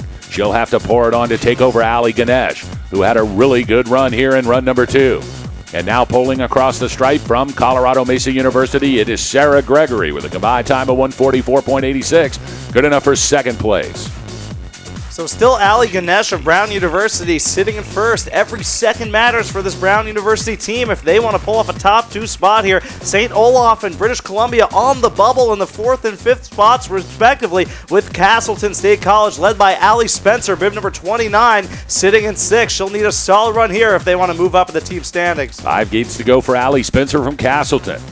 And now punching the stripe, it's Allie Spencer from Castleton College. 153.28, good enough for 8th place. Punching the stripe and literally punching the last few gates, missing that right pole, an unconventional skiing technique, but it worked out for Allie Spencer. That right hand's got to be hurting after that run, boss. Now back to live action here. High above the head wall, we see Sarah Schaefer wearing bib 16 from Clarkson. She was 19th fastest after the morning session, 7th fastest here in the first split shack.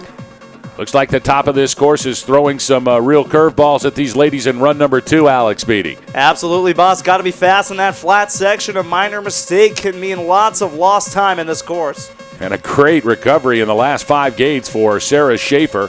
Schaefer from Clarkson crossing in 149.24, good enough for 6th place. So it's Ali Ganesh still atop your leaderboard from Brown. She's followed by Sarah Gregory, Megan Danielski, Blair Hooper, Jessica Bishop, Sarah Schaefer, Hillary Coates, Simona Krakola, Ollie Spencer, and Emma LeBlanc rounding out your top 10. Still the fastest 20 to come, including McKenna McNabb from St. Olaf College in bib 96. 19th fastest with a 51.04 after run number 1. 4th fastest in the split jack, now piling it on. And across the stripe comes McKenna McNabb with a combined time of 144.40, your new leader. McKenna McNabb with a 53.36 in run number 2 takes over the lead from Ali Ganesh. So St. Olaf College's McKenna McNabb in bib 96, your current leader here in run number 2 of this Women's Slalom National Championship. Still the fastest 18 to go. Taylor Manderson, Clarkson University's rocket ship in bib number 31. Now Manderson punching the gates and into the final stretch, and across the line comes Manderson in a combined time of 146.54, good enough for 5th place. Sandra Gerlich from the University of British Columbia in bib number 43, cresting the head wall, now making that hard left boot turn towards the right in the final pitch. Here comes Sandra Gerlich from the University of British Columbia. She was 17th fastest after run number 1, 5th fastest in the split jack. She'll need to pour it on to get over McKenna McNabb.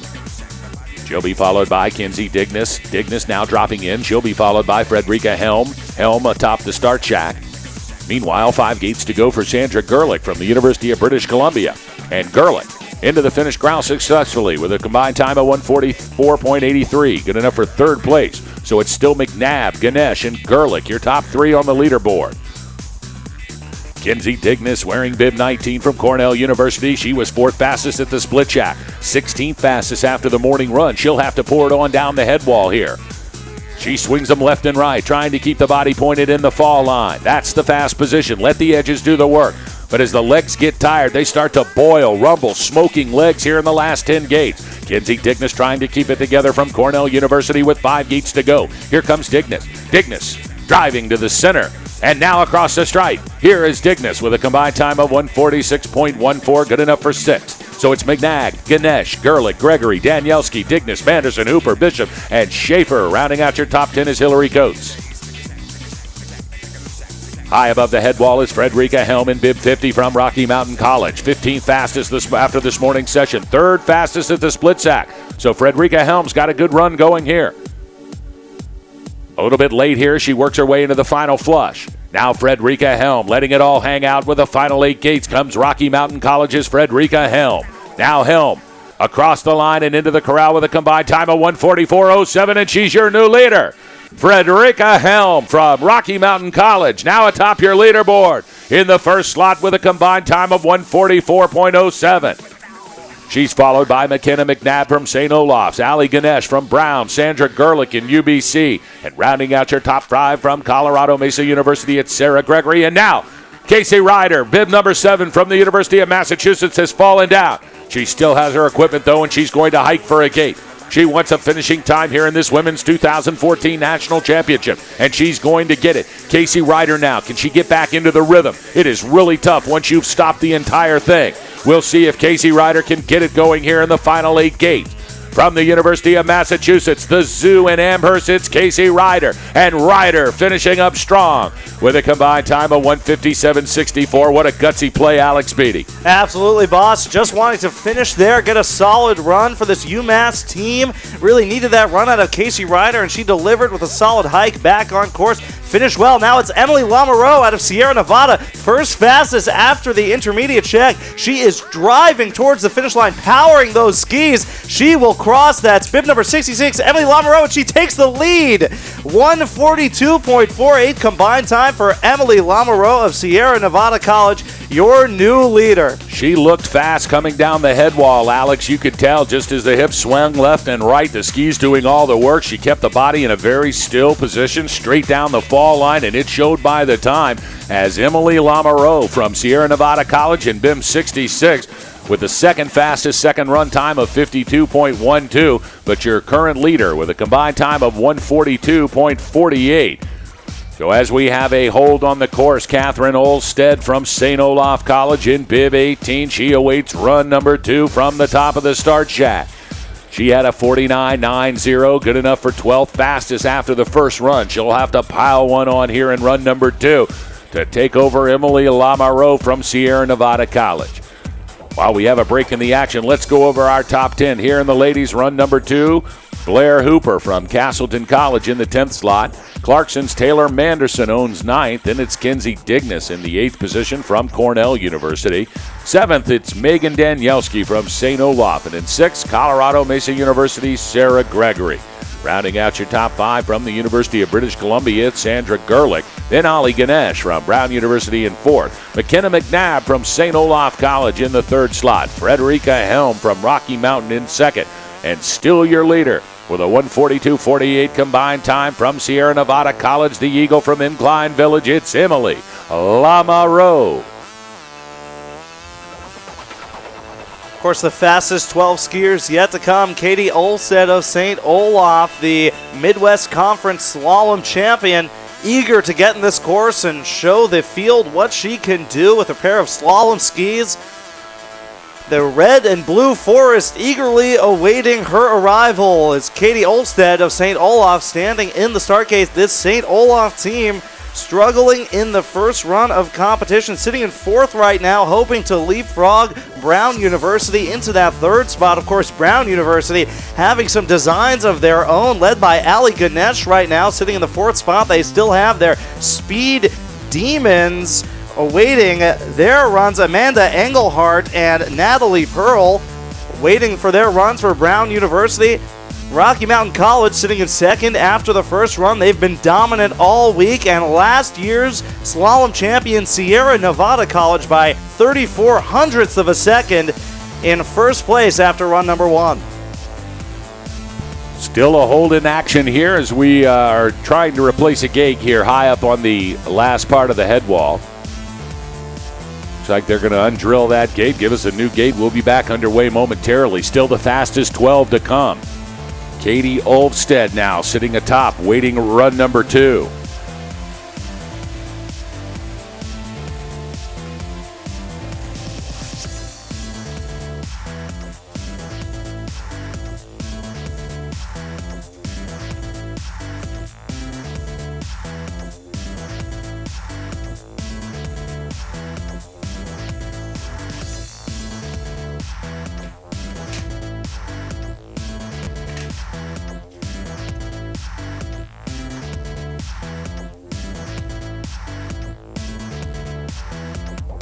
Katie Olstead from St. Olaf College wearing bib number 18. She awaits her second run from the start shack. She'll be followed by University of Wisconsin-Madison's Brenna Murray.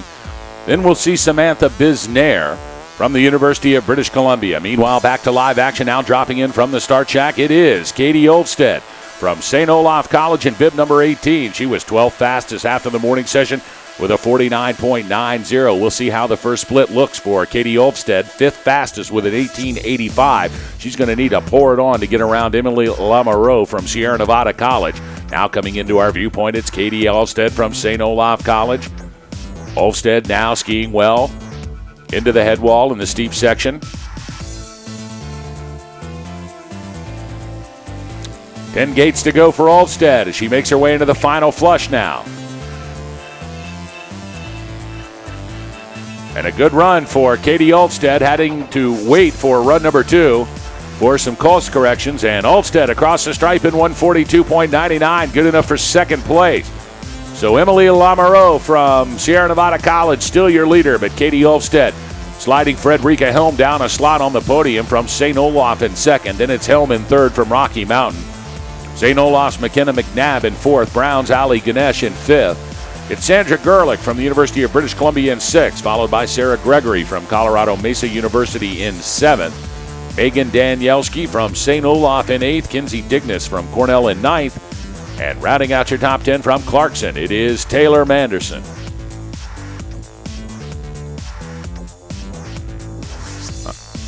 And now we're back online here. Bib number 9 dropping in from the start shack from the University of Wisconsin-Madison. It's Brenna Murray.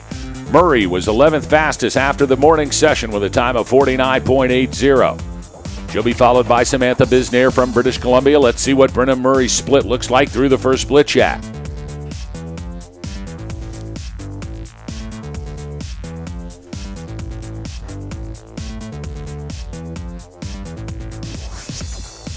Looks like Brenna Murray may have had some difficulty at the top, Alex Beatty. Absolutely, boss. Lost in the sea of red and blue. Brenna Murray struggling in the top part of this course.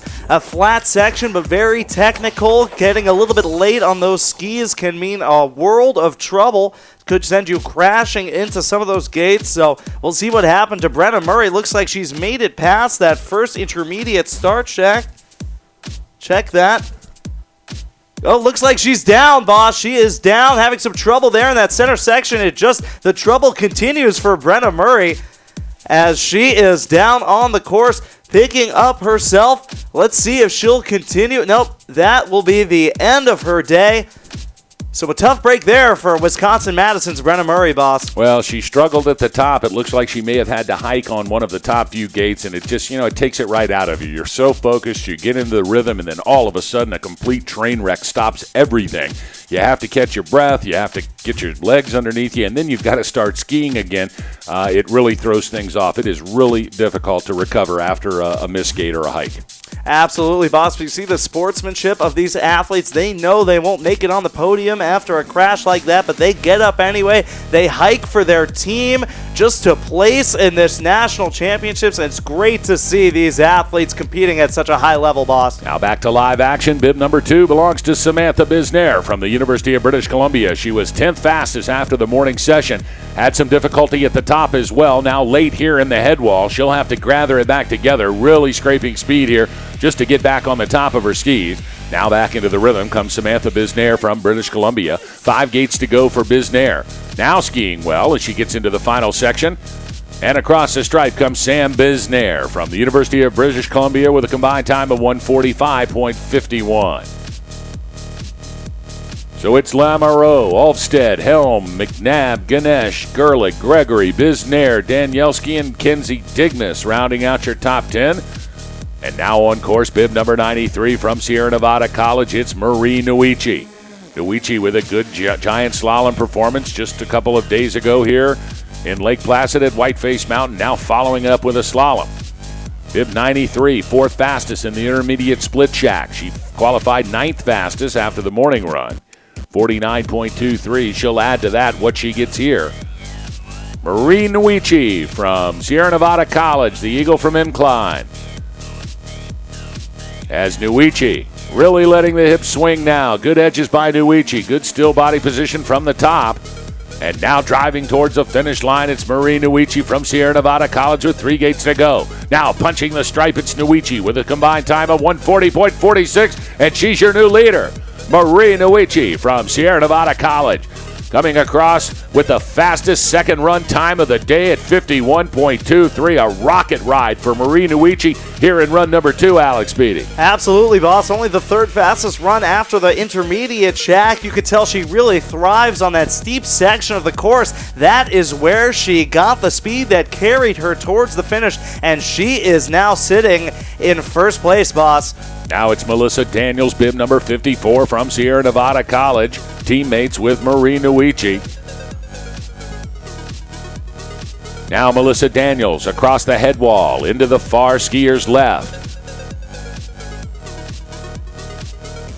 It's like she struggled in the top section of that course, only 18th fastest after the intermediate, and now she's down, boss, down, losing a ski. That's the end for Melissa Daniels. Looks like she just couldn't stand up there on that hard right-footed turn, about 12 gates from the bottom. Melissa Daniels down. Disaster for Sierra Nevada College, and Melissa Daniels, that is the end of her day, boss.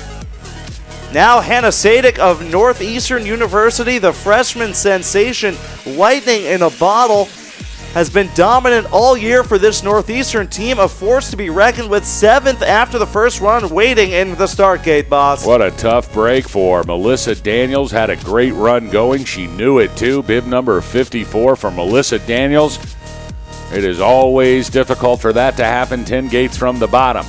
But that is ski racing here, and that is certainly championship collegiate ski racing for the USCSA as Hannah Sadik now in bib number 5. Sadik is on course. She qualified 7th fastest after the morning session with a 49.10, but trouble for Sadik high above the hill. Now she's back on course. Only 12th fastest after the intermediate split shack. So, Alex, it looks like that the top of this course giving these racers some difficulty as conditions probably very different, just 500 feet above where we are now. Temperature's still cold here in Lake Placid as Hannah Sadik now into the last 10 gates. Northeastern University's Hannah Sadik now into the final 5 gates. Wearing bib number 5, and across to the finish corral comes Hannah Sadik with a combined time of 1:44.46, good enough for 6th place. So it's still Marie Nuichi atop your leaderboard. Her teammate from Sierra Nevada College, Emily Lamoureux, in 2nd. Then Katie Olstead from St. Olaf in 3rd. Frederica Helm, Rocky Mountain in 4th. And rounding out your top 5, it's McKenna McNabb from St. Olaf's. Still the fastest 6 racers to come, including Taya Palick from Sierra Nevada College. Wearing bib number 35. Here comes Taya Palick. Now Palick skiing well as she makes and crests the top of the head wall. All the way over to the skier's left. And now down the final pitch comes Taya Palick from Sierra Nevada College. Palick now well over her skis. A little bit of chatter as she moves through the double gate. And now into the final 10 comes Taya Palick. Palick skiing well. Good speed through this section. Let's see how she hits the flush. Very well. Now Palick will need to stay close to the gates. Here comes Palick driving towards the finish line. It's Taya Palick from Sierra Nevada College and across the stripe in a combined time of 1:40.88, good enough for 2nd place. So not quite enough for Taya Palick to knock Marie Nuichi off the top of the podium. But it is a party, a Sierra Nevada party on the podium. It's Nuichi, Palick, and Lamoureux in the top 3 positions. Still the fastest 5 to come, including Natalie Pearl from Brown University. Wearing bib 38, she was 5th fastest with a 48.62 after run number 1 earlier this morning here at Whiteface Mountain. She'll be followed by Eloise Julianne from Rocky Mountain College. Bib 38, Natalie Pearl from Brown now coming into our view. Across the top of the head wall, now the hard right turn to the skier's left. Now down the pitch comes Natalie Pearl. Pearl with 20 gates to go. Pearl trying to ski well, then had a little slip there, got late and in the back seat, but was able to recover, scrape some speed. A tough break for Pearl. She'll have to pour it on here in the final 10 gates as Brown University's Natalie Pearl makes her way to the finish. Now she's late, and now it's shot her out, but she's still in the game. She's going to go make the gate. What a tough hike for Natalie Pearl. And Pearl is going to finish, but not after losing all of the speed. Alex Beatty, she had a great run going. Absolutely, boss. Tough break there for Natalie Pearl. Just couldn't hang on about 4 gates from the finish. You could see the exhaustion in the legs just compounded there. She lost it, fell, hip checked the ground, couldn't stand up, had to hike, but she will finish, boss. Still finishing Natalie Pearl of Brown University, but a tough break for the Bears from Brown. Now back to live action on course. 4th fastest after the morning session. It's Eloise Julianne wearing bib number 27. She was 3rd fastest at the split shack. Eloise Julianne having trouble at the top. Could this be a day for Marie Nuichi out of the back? And now Julianne has had to ski out. It looked like she's back on course, but she almost went into the B-net. Julianne now back on course, but she scraped an enormous amount of speed. A tough break for Eloise Julianne wearing bib 27 from Rocky Mountain College. Here comes Julianne now trying to pick it back up and getting speed in. She is moving through this final 5 gates. And Eloise Julianne, she will now cross the stripe with a combined time of 1:40.48, good enough for 2nd place. Even with the bobble, Eloise Julianne able to come and get on the podium underneath Marie Nuichi. Absolutely, boss. Just a testament to the amount of speed Eloise Julianne was carrying at the top of that course. Last year's slalom champion really kept it together, and she is sitting in 2nd place. Incredible recovery, boss. Still the fastest 3 to come, including Amanda Engelhardt from Brown University wearing bib number 6. She was 3rd fastest after the morning session with a 47.79. But now she's had trouble at the top of the hill. 10th fastest in the split shack, Amanda Engelhardt. Now she's down. Now Amanda Engelhardt, the 3rd fastest qualifier from run number 1, has skied off the course. That's going to be the end of the day for Amanda Engelhardt. As we said, Alex Beatty, anything can happen in this 2nd run of championship ski racing for the ladies, and it has today. Who would have thought? Absolutely, boss. Disaster there for Amanda Engelhart and this Brown University team, opening the door from a come-from-behind victory from St. Olaf or British Columbia. Still anyone's race here with the fastest two racers yet to come. Marie Nuichi, still your leader from Sierra Nevada College. She's followed by Eloise Julianne from Rocky Mountain. Then it's Taya Palick, Emily LaMoreau, and Katie Olfstead rounding out your top five. But Sierra Nevada College's Stina Solander wants to change it all. She wants her first national championship. Coming out of the second slot at 47.09 in run number 1, wearing bib number 14. Here comes Stina Solander from Sierra Nevada College. The Eagle from Incline Village is now crested the top of the head wall. Now making her way to the skier's left. All the way down the pitch comes Stina Solander from Sierra Nevada College. 25 gates to go for Solander. She's going to have to keep it together as the legs begin to burn. Smoke coming off of her ankles. 10 gates to go for Solander, wearing bib number 14. She wants to take the lead away from teammate Marie Nuichi. Will it be Stina Solander's day today? 5 gates to go for Solander, driving towards the finish and into the corral. It's Solander. Solander, your new leader, Stina Solander, with a combined time of 138.89. Now it's Stina Solander and Marie Nuichi from Sierra Nevada College in first and second, but still the fastest to come. Rocky Mountain College's Frida Svedberg, this year's 2014 USCSA Women's Giant Slalom National Champion. Will she be able to make it a double banger for Rocky Mountain College in both the men's and the women's slalom competition? The little baby Eric Hoagbaum just won the national championship in the men's slalom. Will they double it up with Frida Svedberg here in run number 2? She's on course, wearing bib number 11, the fastest. Here she comes over the head wall. It's Frida Svedberg. Svedberg skiing like a tremendous machine at the top of the pitch. 15 gates to go for Svedberg, wearing bib number 11. Svedberg was only second fastest after the split. She'll have to pour it on here in the bottom to win a national championship. Will it be a double up for Frida Svedberg? Svedberg now skiing into the finish, driving towards the line. Here comes Frida Svedberg, and Svedberg across the stripe and wins! Frida Svedberg, your winner with a 136.50. The national championship belongs to Frida Svedberg. It's a Rocky Mountain College sweep here in the slalom competition at Whiteface. Absolutely, boss. An incredible run from Frida Svedberg of Rocky Mountain College. The fastest first run, the fastest second run, 9 times out of 10. That'll make you the winner. The fastest second run by almost 2 seconds, a second and a half faster than Marie Nuichi. Frida Svedberg, just a dominant performance today, boss. Boy, she looked good, Alex Beatty, in the giant slalom a couple of days ago, and man, if she didn't follow it up today with another spectacular performance. Frida Svedberg from Rocky Mountain College, dominating the women's giant slalom and slalom. Double gold medal winner here in Lake Placid, part of this 2014 USCSA National Championship. An amazing performance for first-year student Rocky Mountain College's Frida Svedberg. Unbelievable. Absolutely, boss. She will indeed be an asset for the years that she attends Rocky Mountain College, starting her collection of gold medals, 2 in the bag right now for Frida Svedberg. Just a domination this week, boss. Incredible performance.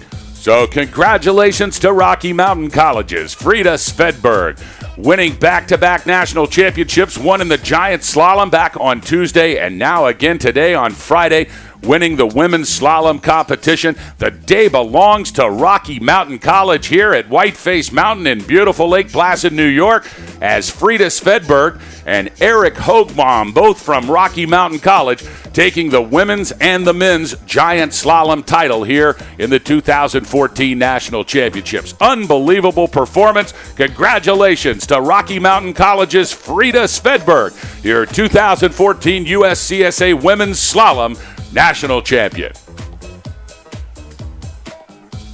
We'll get back to live action here from Northern Michigan University's Annalicia Honkanen, wearing bib number 17. She awaits her second run from the top. Let's quickly go down the top 10 for you here unofficially. Hannah Sadik in the 10th slot from Northeastern. McKenna McNabb from St. Olaf College in 9th. Then it's Frederica Helm in 8th from Rocky Mountain College. 7th belonging to Katie Olfstead from St. Olaf. In 6th, it's Emily LaMoreau from Sierra Nevada College. Her teammate, Taya Palick, in 5th place. In 4th, Eloise Julianne from Rocky Mountain College. Then Sierra Nevada's Marie Nuichi in the third position. A good podium for Nuichi, her first national championship. Teammate Stina Solander also in her first national championship here from Sierra Nevada College, your runner-up in second place. But the day belongs to Frida Svedberg from Rocky Mountain College, winning the national championship here in record time of 136.50. As we get back to live action, Annalicia Honkanen, bib number 17 from Northern Michigan University, now making her way into the final 8 gates. She'll be followed by Eugenia Cronenberg from Brown. And here comes Annalicia Honkanen. Bib 17 for Honkanen. She was 31st fastest after the morning session, now punching the stripe in a time of 150.53, moving up to 24th position. So a good run for Annalicia Honkanen. Now Brown University's Eugenia Kronberg, bib number 97, making her way down the course. Eugenia Kronberg, the junior majoring in GS suit pattern design, bib number 97, will cross the finish line with a combined time of 150.43. Good enough for 23rd right now, so a solid second run there from Eugenia Cronenberg. Now Kelsey Dignas of Syracuse, bib number 30, making her way down the course into this final hairpin turn. Now 10 gates to go for Dignas. Back and forth she goes, swarming across this course as she finishes. That's bib number 30, crosses the finish line with a time of 150.07. Now British Columbia's Christina Donnelly wearing bib number 46. Skiing through the delay there, now into the last 15 gates as she makes her way towards this final set of combinations there. That hairpin turn. Handles it well now as she carves back and forth. Left ski to right ski. We can see the bottoms of her skis. That's how we know she's going fast. Bib number 46, Christina Donnelly of British Columbia, crosses the stripe with a time of 150.48.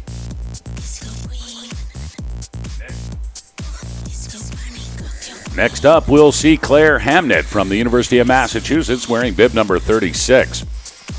35th fastest qualifier after run number 1 with a 53.51 now. 6 gates to go for Hamnett. She'll be followed by Mallory Kelly.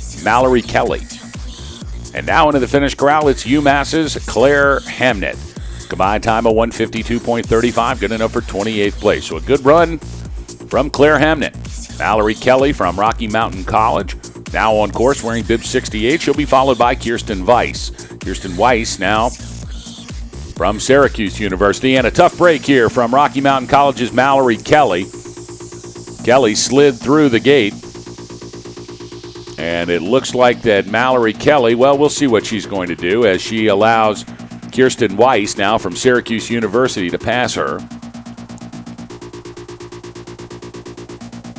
And that's going to be the end of the day for Mallory Kelly. Now it's Syracuse's Kirsten Weiss. Bib 64, 37th fastest after the first run. Into the final 3 gates comes Syracuse's Kirsten Weiss. And Weiss across with a 149.72. Strong second run there from Kirsten Weiss, blasting from the back of the pack. The 18th fastest second run. Now she's good enough for 22nd overall. Margaret Del Cole from Lafayette right now. Bib number 13 in the course, skiing through that hairpin there, making her approach to the finish line. Skiing well now, picking up some speed, has to lose some there. She gets a little off balance. Bib number 13, Margaret Del Cole, finishes with a combined time of 153.29 as she does a, check that, a 10:20 across the finish line. Some excellent turns there, some maneuvers by Margaret Del Cole of Lafayette. Now bib number 71, Lisa Davis of Castleton, the Castleton State College Spartans, hoping to move up from 6th place after the first run. Lisa Davis leading this team now. Bib number 71 skiing well into the final few gates. That's bib 71, Lisa Davis of Castleton. She'll cross the finish line with a combined time of 151.28. Now it's Northeastern University's Emily Visnick. Visnick now high up on the head wall, making her way through the center section. Emily Visnick, 40th fastest after run number 1 with a 54.54. Now 33rd fastest in the split check, so she's moving up as well. Here comes Emily Visnick from Northeastern University. Visnick now across the stripe into the corral with a combined time of 153.54. She'll be followed by Natalie Kinney from St. Olaf College and Cornell University's Megan Joyce. Meanwhile, Natalie Kennedy making her way down the head wall pitch here. Into the final 10 gates, and the flush comes Natalie Kenny. Megan Joyce will be following Kenny from Cornell. But here at the finish line, it is Natalie Kenny wearing bib 72. And Kenny across the stripe with a combined time of 155.76. And a happy and elated Natalie Kenny has completed both of her slalom runs here this 2014 USCSA National Championship. Megan Joyce from Cornell University. Now into the final 5 gates comes Joyce. She had a 55.02 in run number 1, good enough for 42nd position. She'll add that to a 58.79 for a combined time of 153.81, good enough for 34th place for Megan Joyce. Mallory Slicker there of Northern Michigan having some trouble coming out of the delay. Had to scrub a little bit of speed there as she reset that edge. Now she hooks a gate in the hairpin. She is on the ground. Had some trouble with that top hairpin gate. A rough ride there for Mallory Slicker. She is getting up. Looks like she is done with the course. She says no thank you to a 40-meter hike up the mountain, and bib number 28, Mallory Slicker of Northern Michigan, is done for the day. Now Abigail Brown of Cornell skiing for the Big Red. Bib number 77 makes her way into the hairpin. She navigates it well, skiing down this course. Fast, boss, very fast into the final few gates. She is carving well. Bib number 77 crossed the finish line with a time of 1:52.99. Ashby Sussman now from Cornell University wearing bib number 32, 45th fastest after the morning session. She'll be followed by Clarkson's Ashley Yovian, and Ashley Sussman has had trouble at the top. Yeah, that's the end of the day for Ashley Sussman. Tough break for Sussman. It is getting tricky for these athletes late in the run, Alex Beatty. Absolutely, boss. That center section at the top of the course, really some berms developing there just outside the most aggressive line. If you just get a little bit late, get caught in one of those snowdrifts, can send you flying, careening out of the course. But bib number 90, Ashley Yovian of Clarkson, has successfully navigated that center section. She is now into the bottom of the course and crossing the finish line now. Bib number 90, Clarkson's Ashley Yovian, finishes with a combined time of 1:55.22. Good run for Yovian. Now moving on to University of Wisconsin-Madison's Rebecca Friends, and it looks like Friends has had a tough time up there. Indeed, now Friends back on course, though, from Madison, Wisconsin. And you can see the exhaustion, boss, from that hike, struggling there just to stay in the course, to navigate successfully these bottom 15 gates. You can see that bottom leg exhausted on each one of those turns. Just a battle now with gravity to stay above each one of these maneuvers here into the final few gates. Can she hang on and successfully finish this slalom run? Absolutely. Bib number 34, Rebecca Friends of University of Wisconsin-Madison, finished with a time of 2:13.09. Right behind her is Lindsay Tadero from the University of Massachusetts. The Zoo always fielding a good team here at Nationals. Wearing bib 45. Check that. That was bib 30. That might have been bib 57 for Lindsay Tadero for UMass with a combined time of 157.12. That's good enough for 38th place. Penn State University's Allison Kowalski now in bib 45. She was 49th fastest after run 1, 40th in the intermediate split shack. She'll be followed by Casey Benner. 3 gates to go for Kowalski from Penn State. The Nittany Lions safely across in a combined of 158.11. Now Casey Benner from the College of Idaho and her teammate Eleanor Tansley, also from COI. Both on course at the same time. We'll first see Casey Benner. Benner 50th fastest after the morning sesh. And now 5 gates to go for Casey Benner. Benner punching the gates out of the way and hitting the line at a combined time of 157.24. That's good enough for 39th place for Casey Benner. A good 2-run setup for Benner from the College of Idaho. Now teammate Eleanor Tansley.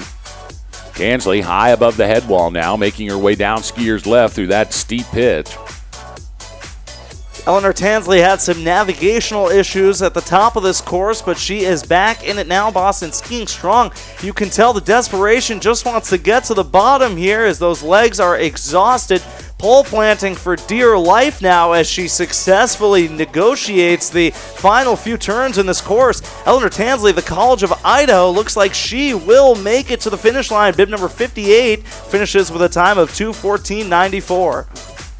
A good run for Eleanor Tansley, both Benner and Tansley from COI. Now back down to WPI's Maggie Corrigan, and Maggie Corrigan into the finish corral with a combined time of 158.69 from Worcester Polytech.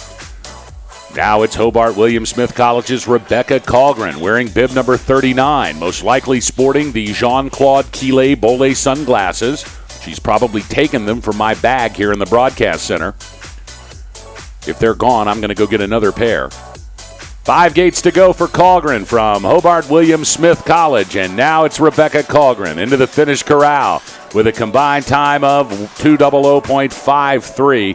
But most importantly, Rebecca Colgren, the purveyor of the Jean-Claude Quillet sunglasses that Boss Hog wants desperately. Back to live action, Paige Doolin from Northern Michigan University in bib 49. Now making her way down, Tommy Chipman from Penn State University.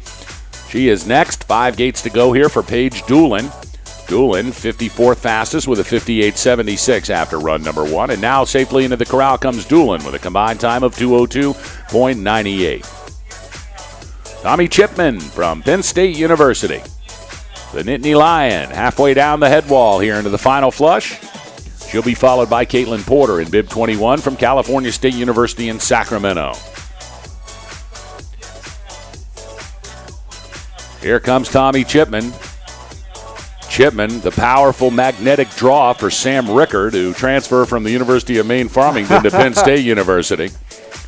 Like we said 2 days ago, you can ski for your dad or you can ski with your girlfriend. What's it going to be? Absolutely, boss. The Penn State team dominant this weekend, staying just a few feet from the USCSA broadcast team at the Ninja Party Castle in Lake Placid. Of course, the Penn State team coming over tonight for an exciting party at the Ninja Party Castle. We look forward to seeing them there. I'm absolutely certain that is not true. I will disclaim that completely right now. They stay up until 3:30 in the morning, for God's sakes. Here we go now. Live action, Kelsey Young. Bib number 86 from Northern Michigan University. 57th fastest after the morning sesh. Here comes Young now with 12 gates to go into the flush. She'll be followed by the University of Michigan's Abigail Ellis. So 2 Michiganders on course simultaneously here in run number 2 of the Women's Championship Slalom Final. As Kelsey Young from Northern Michigan, 2:06.14. Combined time for Young. And she'll be followed by Abigail Ellis. Abigail Ellis had a strong run going there in that top section, but now she is out, boss. Couldn't negotiate that hairpin turn. A killer, that turn on such a steep section of the course, and that's the end for Michigan's Abigail Ellis. She is done for the day, boss. Lindsay Wright in bib 63 from Northeastern University, now on course, 59th fastest as she makes her way down the head wall. Scraping a lot of speed here to navigate these tight sets as they get halfway through the head wall into the lower third. Now into the flush comes Lindsay Wright. She'll be followed by College of Idaho's Mayu Nakamura on course. 5 gates to go for Wright. And Lindsay Wright safely into the finish corral here at the bottom of the Draper's Drop portion of this women's 2014 National Championship Slalom Run. Now it's College of Idaho's Mayu Nakamura, the Yote from Caldwell, wearing bib number 8, 59th fastest after the first run. Flowing well here in the final 4 gates. A good run for Mayu Nakamura. And Mayu across with a time of 2:01.68, good enough for 44th place. So nice to see Nakamura moving up quite substantially here in run number 2. Now it's Olivia Radicke out of the University of Wisconsin-Madison wearing bib number 55. Taking an aggressive line here as she seeks to successfully complete this second run of slalom action now through the hairpin into the final 8 gates of the course. She is skiing well, boss, wearing the bright blue giant slalom suit. Never understood why they called it a giant slalom suit as they wear it for the slalom competition as well. Bib number 55, Olivia Radicke, finishes with a combined time of 2:09.63. Now it's Christina De Pietro from Syracuse University. Through the head wall and steep section here in the final pitch. Past the flush and 6 gates to go for DiPietro from Syracuse. Bib 81, 62nd fastest after the morning session. Now she crosses a stripe with a combined time of 2:09.63, good enough for 49th place. Sierra Spring from Clarkson, wearing bib 83. She's on course. She'll be followed by St. Olaf's Madison McLaughlin. Kayla Johnston from the University of British Columbia, high atop the run here, awaiting run number 2 from the start shack. Meanwhile, here at the bottom, 6 gates to go for Spring. Sierra Spring from Clarkson University, bib 83. Now punching the stripe with a combined time of 1:59.07, so a great run for Sierra Spring, as she will move all the way up to 43rd position from the back of the pack. Absolutely, boss. You can tell she's going fast. She ripped a red gate out of the ground. 4 red gates from the bottom, so we'll probably have a course hold in a couple moments to get that straightened out, but Maddie McLaughlin of St. Olaf's going to ski through that right now. She navigates it well, does not throw her off at all. She's skiing strong, boss.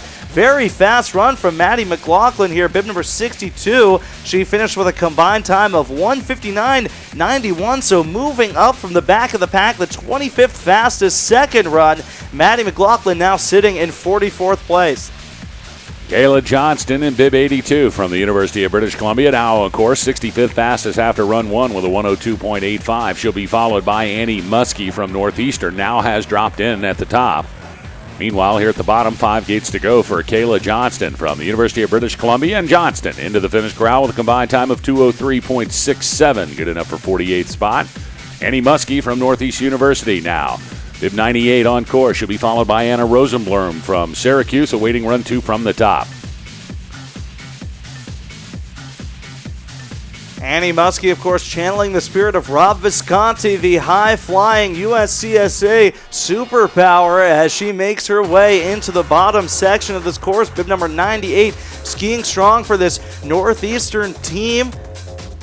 Majoring in emailing here at Northeastern. Bib number 98, Annie Muskie having some trouble there. Here, yep. She is down, boss. Looked like she had a tough time there, about 5 gates above that hairpin turn, but she is back on course now. Tough to start out from 0 speed, as she is on the steepest part of this course, but now skiing strong into this final few gates. You know she wants to finish strong in this course, and she will do it. Bib number 98, Annie Muskie of Northeastern, finishes with a combined time of 2:15.29. The gutsy run from Annie Muskie, picking herself up high atop the head wall here and making it all the way down. So good finish for Muskie from Northeastern. Syracuse's Anna Rosenblum wearing bib number 92 now, making her way through the flush into the final 10 gates. Hillary Deagle from Penn State is next. She'll be followed by Allison Anastas from Northeastern, who's now dropped in from the top. 5 gates to go for Anna Rosenblum. Syracuse University's Anna Rosenblum now across the stripe with a combined time of 2:21.52. Hillary Deagle, the Nittany Lion from Penn State, now making her way down. She'll be followed by Allison Anastas from Northeastern University, and Northern Michigan University's Caitlin Bonnet now awaits run 2 from the top.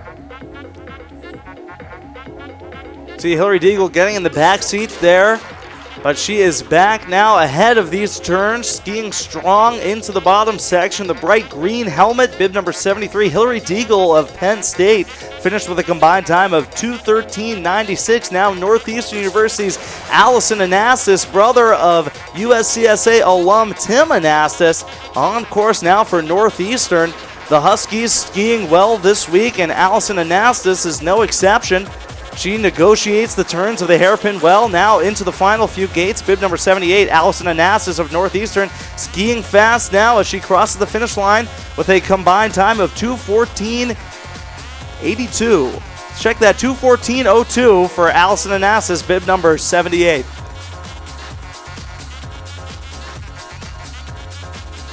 Caitlin Bonnet from Northern Michigan University in bib 79 now with 10 gates to go for Bonnet. She'll be followed by Becca Wong, also from Penn State. WPI's Mina Kayami will be your next racer. Here at the bottom, though, it's Caitlin Bonnet from Northern Michigan University with a combined time of 2:13.32. She'll be followed by Becca Wong. Wong, the Nittany Lion from Penn State, now coming down. And next up, Mina Kayami from Worcester Polytech Institute. 6 gates to go for Becca Wong from Penn State University. And into the stripe and corral comes Becca Wong with a combined time of 2:13.86. Now we see Mina Kayami from WPI. Her teammate Lindsey Wilson, also from WPI, right behind her in bib 106. And the College of Idaho's Hillary Sapp now dropping in from the top. And it looks like, nope, Mina Kayami still on course. WPI dominating as usual, hoping for a top 3 finish in the team competition. Mina Kayami, bib number 105, crossed the finish line with a combined time of 2:15.36, and we can see the course deteriorating just at the bottom here. A little taste of what's happening up above, a bobsled-like track, the second bobsled course in Lake Placid. There are 2 this week, as that kind of condition has developed here at the bottom. Lindsey Wilson of WPI about to experience it. She's going to let this track here carry her into the finish line. Bib number 106 finishes with a combined time of 2:18.73. Now coming down the head wall, it's College of Idaho's Hillary Sapp wearing bib number 91. And Sapp hooks the gate there. And she has lost a ski. Yes, she has. That's going to be the end of the day for Hillary Sapp. Tough break. She had a good run going. Absolutely, boss. We've seen that turn take a lot of ski racers out. That hard left-footed turn. The course moves from skiers right to skiers left and sets up the final 10 gates of the run here. We'll see if Gabrielle St. Pierre of the University of Massachusetts can handle that. She's in the undergate now. Here she goes into that turn we've been talking about, but she makes it successfully. This very tight section here near the bottom of this course. She's now entering that final set of combinations there, that hairpin, but looks like she had some trouble there, boss. She is off the course. Looks like she'll have to hike back up if she wants to continue her run. I think she heard you. I think there was a question of whether or not she was going to do it, and she heard you say she better hike back up, and indeed she is. So gutsy play here from Gabrielle St. Pierre from UMass. And St. Pierre now has got to get down safely. Legs are totally wobbly here. She's just going to take it easy, but she'll get a finishing time and post a final result here for this ladies' championship. And she is ecstatic as St. Pierre, that is Gabrielle St. Pierre from University of Massachusetts with a combined time of 2:40.19, but more importantly, a gutsy finish here at the bottom.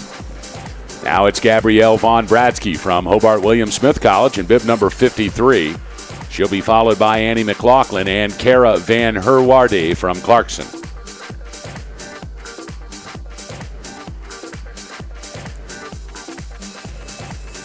That's Gabrielle Von Bradsky of Hobart and William Smith, bib number 53, finishing with a combined time of 2:41.01. Anne McLaughlin now of WPI, the WPI Goliath, bib number 107 on course. She is making her approach now to the finish line. 5 gates to go for Anne McLaughlin of WPI as she rotates her body around to make each and every gate here. Bib 107 finishes with a combined time of 2:39.14. Now it's Clarkson University's Cara Van Herwaarde, bib number 61. The Clarkson Knights dominant all week. Cara Van Herwaarde now hoping to finish strong in this slalom championship. Into the last 7 gates is Cara Van Herwaarde. Back and forth she goes. Swarm, swarm, swoosh, and swarm. Bib number 61, Cara Van Herwaarde crosses the finish line with a combined time of 2:12.49. Nina Herner from the College of Idaho in bib 41 now on course. She'll be followed by Penn State University's Heather Durr. Great to see Heather back here at another national championship. Didn't know if we'd see Heather Durr ski again after last year, a bad injury. But she was able to recover, make it to Sun Valley, Idaho, and now back here in Lake Placid with us. Great to see her on skis. Nina Herner from the College of Idaho now. Tough break for Nina. Had a tough run in run number 1, but now punching the stripe in run number 2 with a 1:02.45 and a combined time of 2:20.69. Heather Durr now from Penn State University, the Nittany Lion now coming down the head wall. And Heather Durr into the final 12 gates in the flush. She'll be followed by Loyola Marymount University's Jenna Richardson.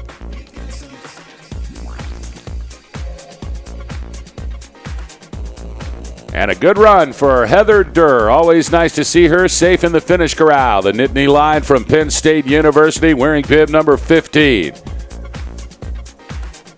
Jenna Richardson from Loyola Marymount University wearing bib number 4 next to come down. And that is our final racer here in run number 2 of this ladies USCSA Slalom National Championship here from Lake Placid and Whiteface Mountain. It looks like Jenna might have had some trouble here at the top of the run. We're going to check that out, see when she comes into view here.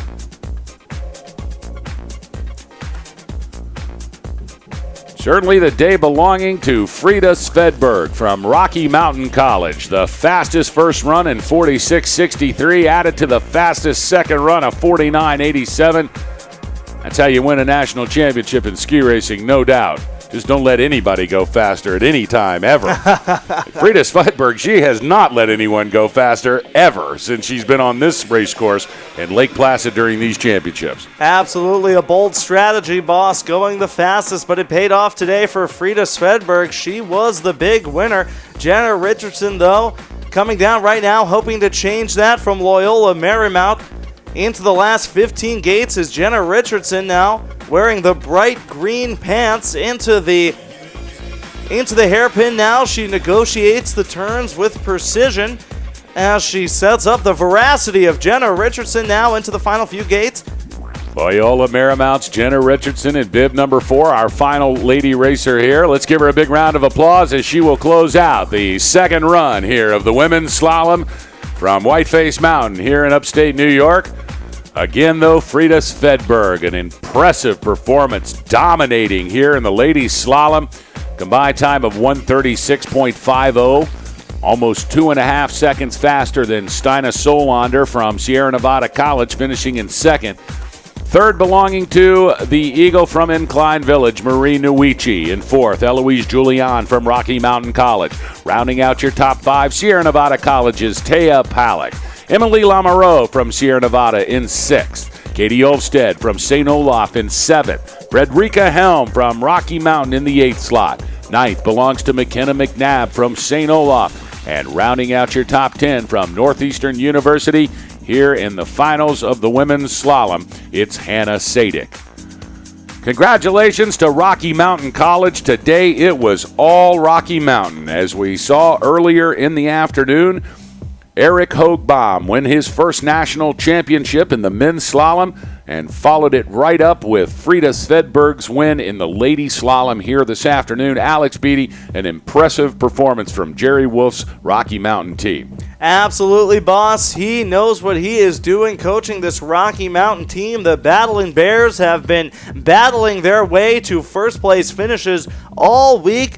Rocky Mountain looking dominant in this competition. A tight race now between Rocky Mountain and Sierra Nevada for the first place in the team competitions, both in the men and women's slalom. We'll get you those results when they become available, but just a very exciting competition both in the individual and team component. It's great to see these athletes performing at such a high caliber. Don't forget tonight, broadcast coverage of the 2014 USCSA National Championships. They continue as we bring you live coverage tonight of the big jumping championships and competition, the big fun that's happening at the Lake Placid Jumping Olympic Park. We'll be broadcasting to you live at 7:30 p.m. Eastern Time this evening. You'll want to tune in. It's under the lights, and it is much fun to watch these kids fly through the air. That'll all be live at 7:30 p.m. tonight on the USCSA Broadcast Network. The 2014 USCSA National Championships are brought to you in part by Patagonia. Their mission to build the best product, cause no unnecessary harm, and to use business to inspire and implement solutions to the environmental crisis. Learn more at Patagonia.com. Patagonia, proud supporters of the USCSA. And by Reliable Racing. Whether it's Alpine and Nordic ski racing apparel and equipment, hill and event supply, sports timing equipment, or hard-to-find race gear, Reliable Racing is your one-stop shop. Check them out on the web at ReliableRacing.com. And by Hurricane Racing. When it's custom team Alpine, Nordic, or cycling race apparel you seek, Hurricane Racing delivers. Demand the very best in custom-printed ski suits, jackets, pants, and race apparel. Demand Hurricane Racing at HurricaneRacing.com. official sponsors of the 2014 USCSA National Championships. And by Twitchell Sportswear, the home of Yeti apparel. When you're facing truly abominable weather, the Yeti has you covered. Check out their complete collection at twitchellsportswear.com. Proud supporters of the USCSA. We'll be back here on the USCSA Broadcast Network tonight at 7:30 p.m. Eastern Time, live from the Olympic Jumping Arena here in Lake Placid. And then back tomorrow at 9:30 a.m. for live coverage of the men's and women's dual panel slalom right here from Whiteface Mountain. We hope you'll check it out at www.uscsa.com. Also follow us on Facebook and Twitter, all at USCSA as well. On behalf of my studio producer, Alan Price, next to me, high above the hill, it's Matt Goodwin. Down here low, Silas Haggerty.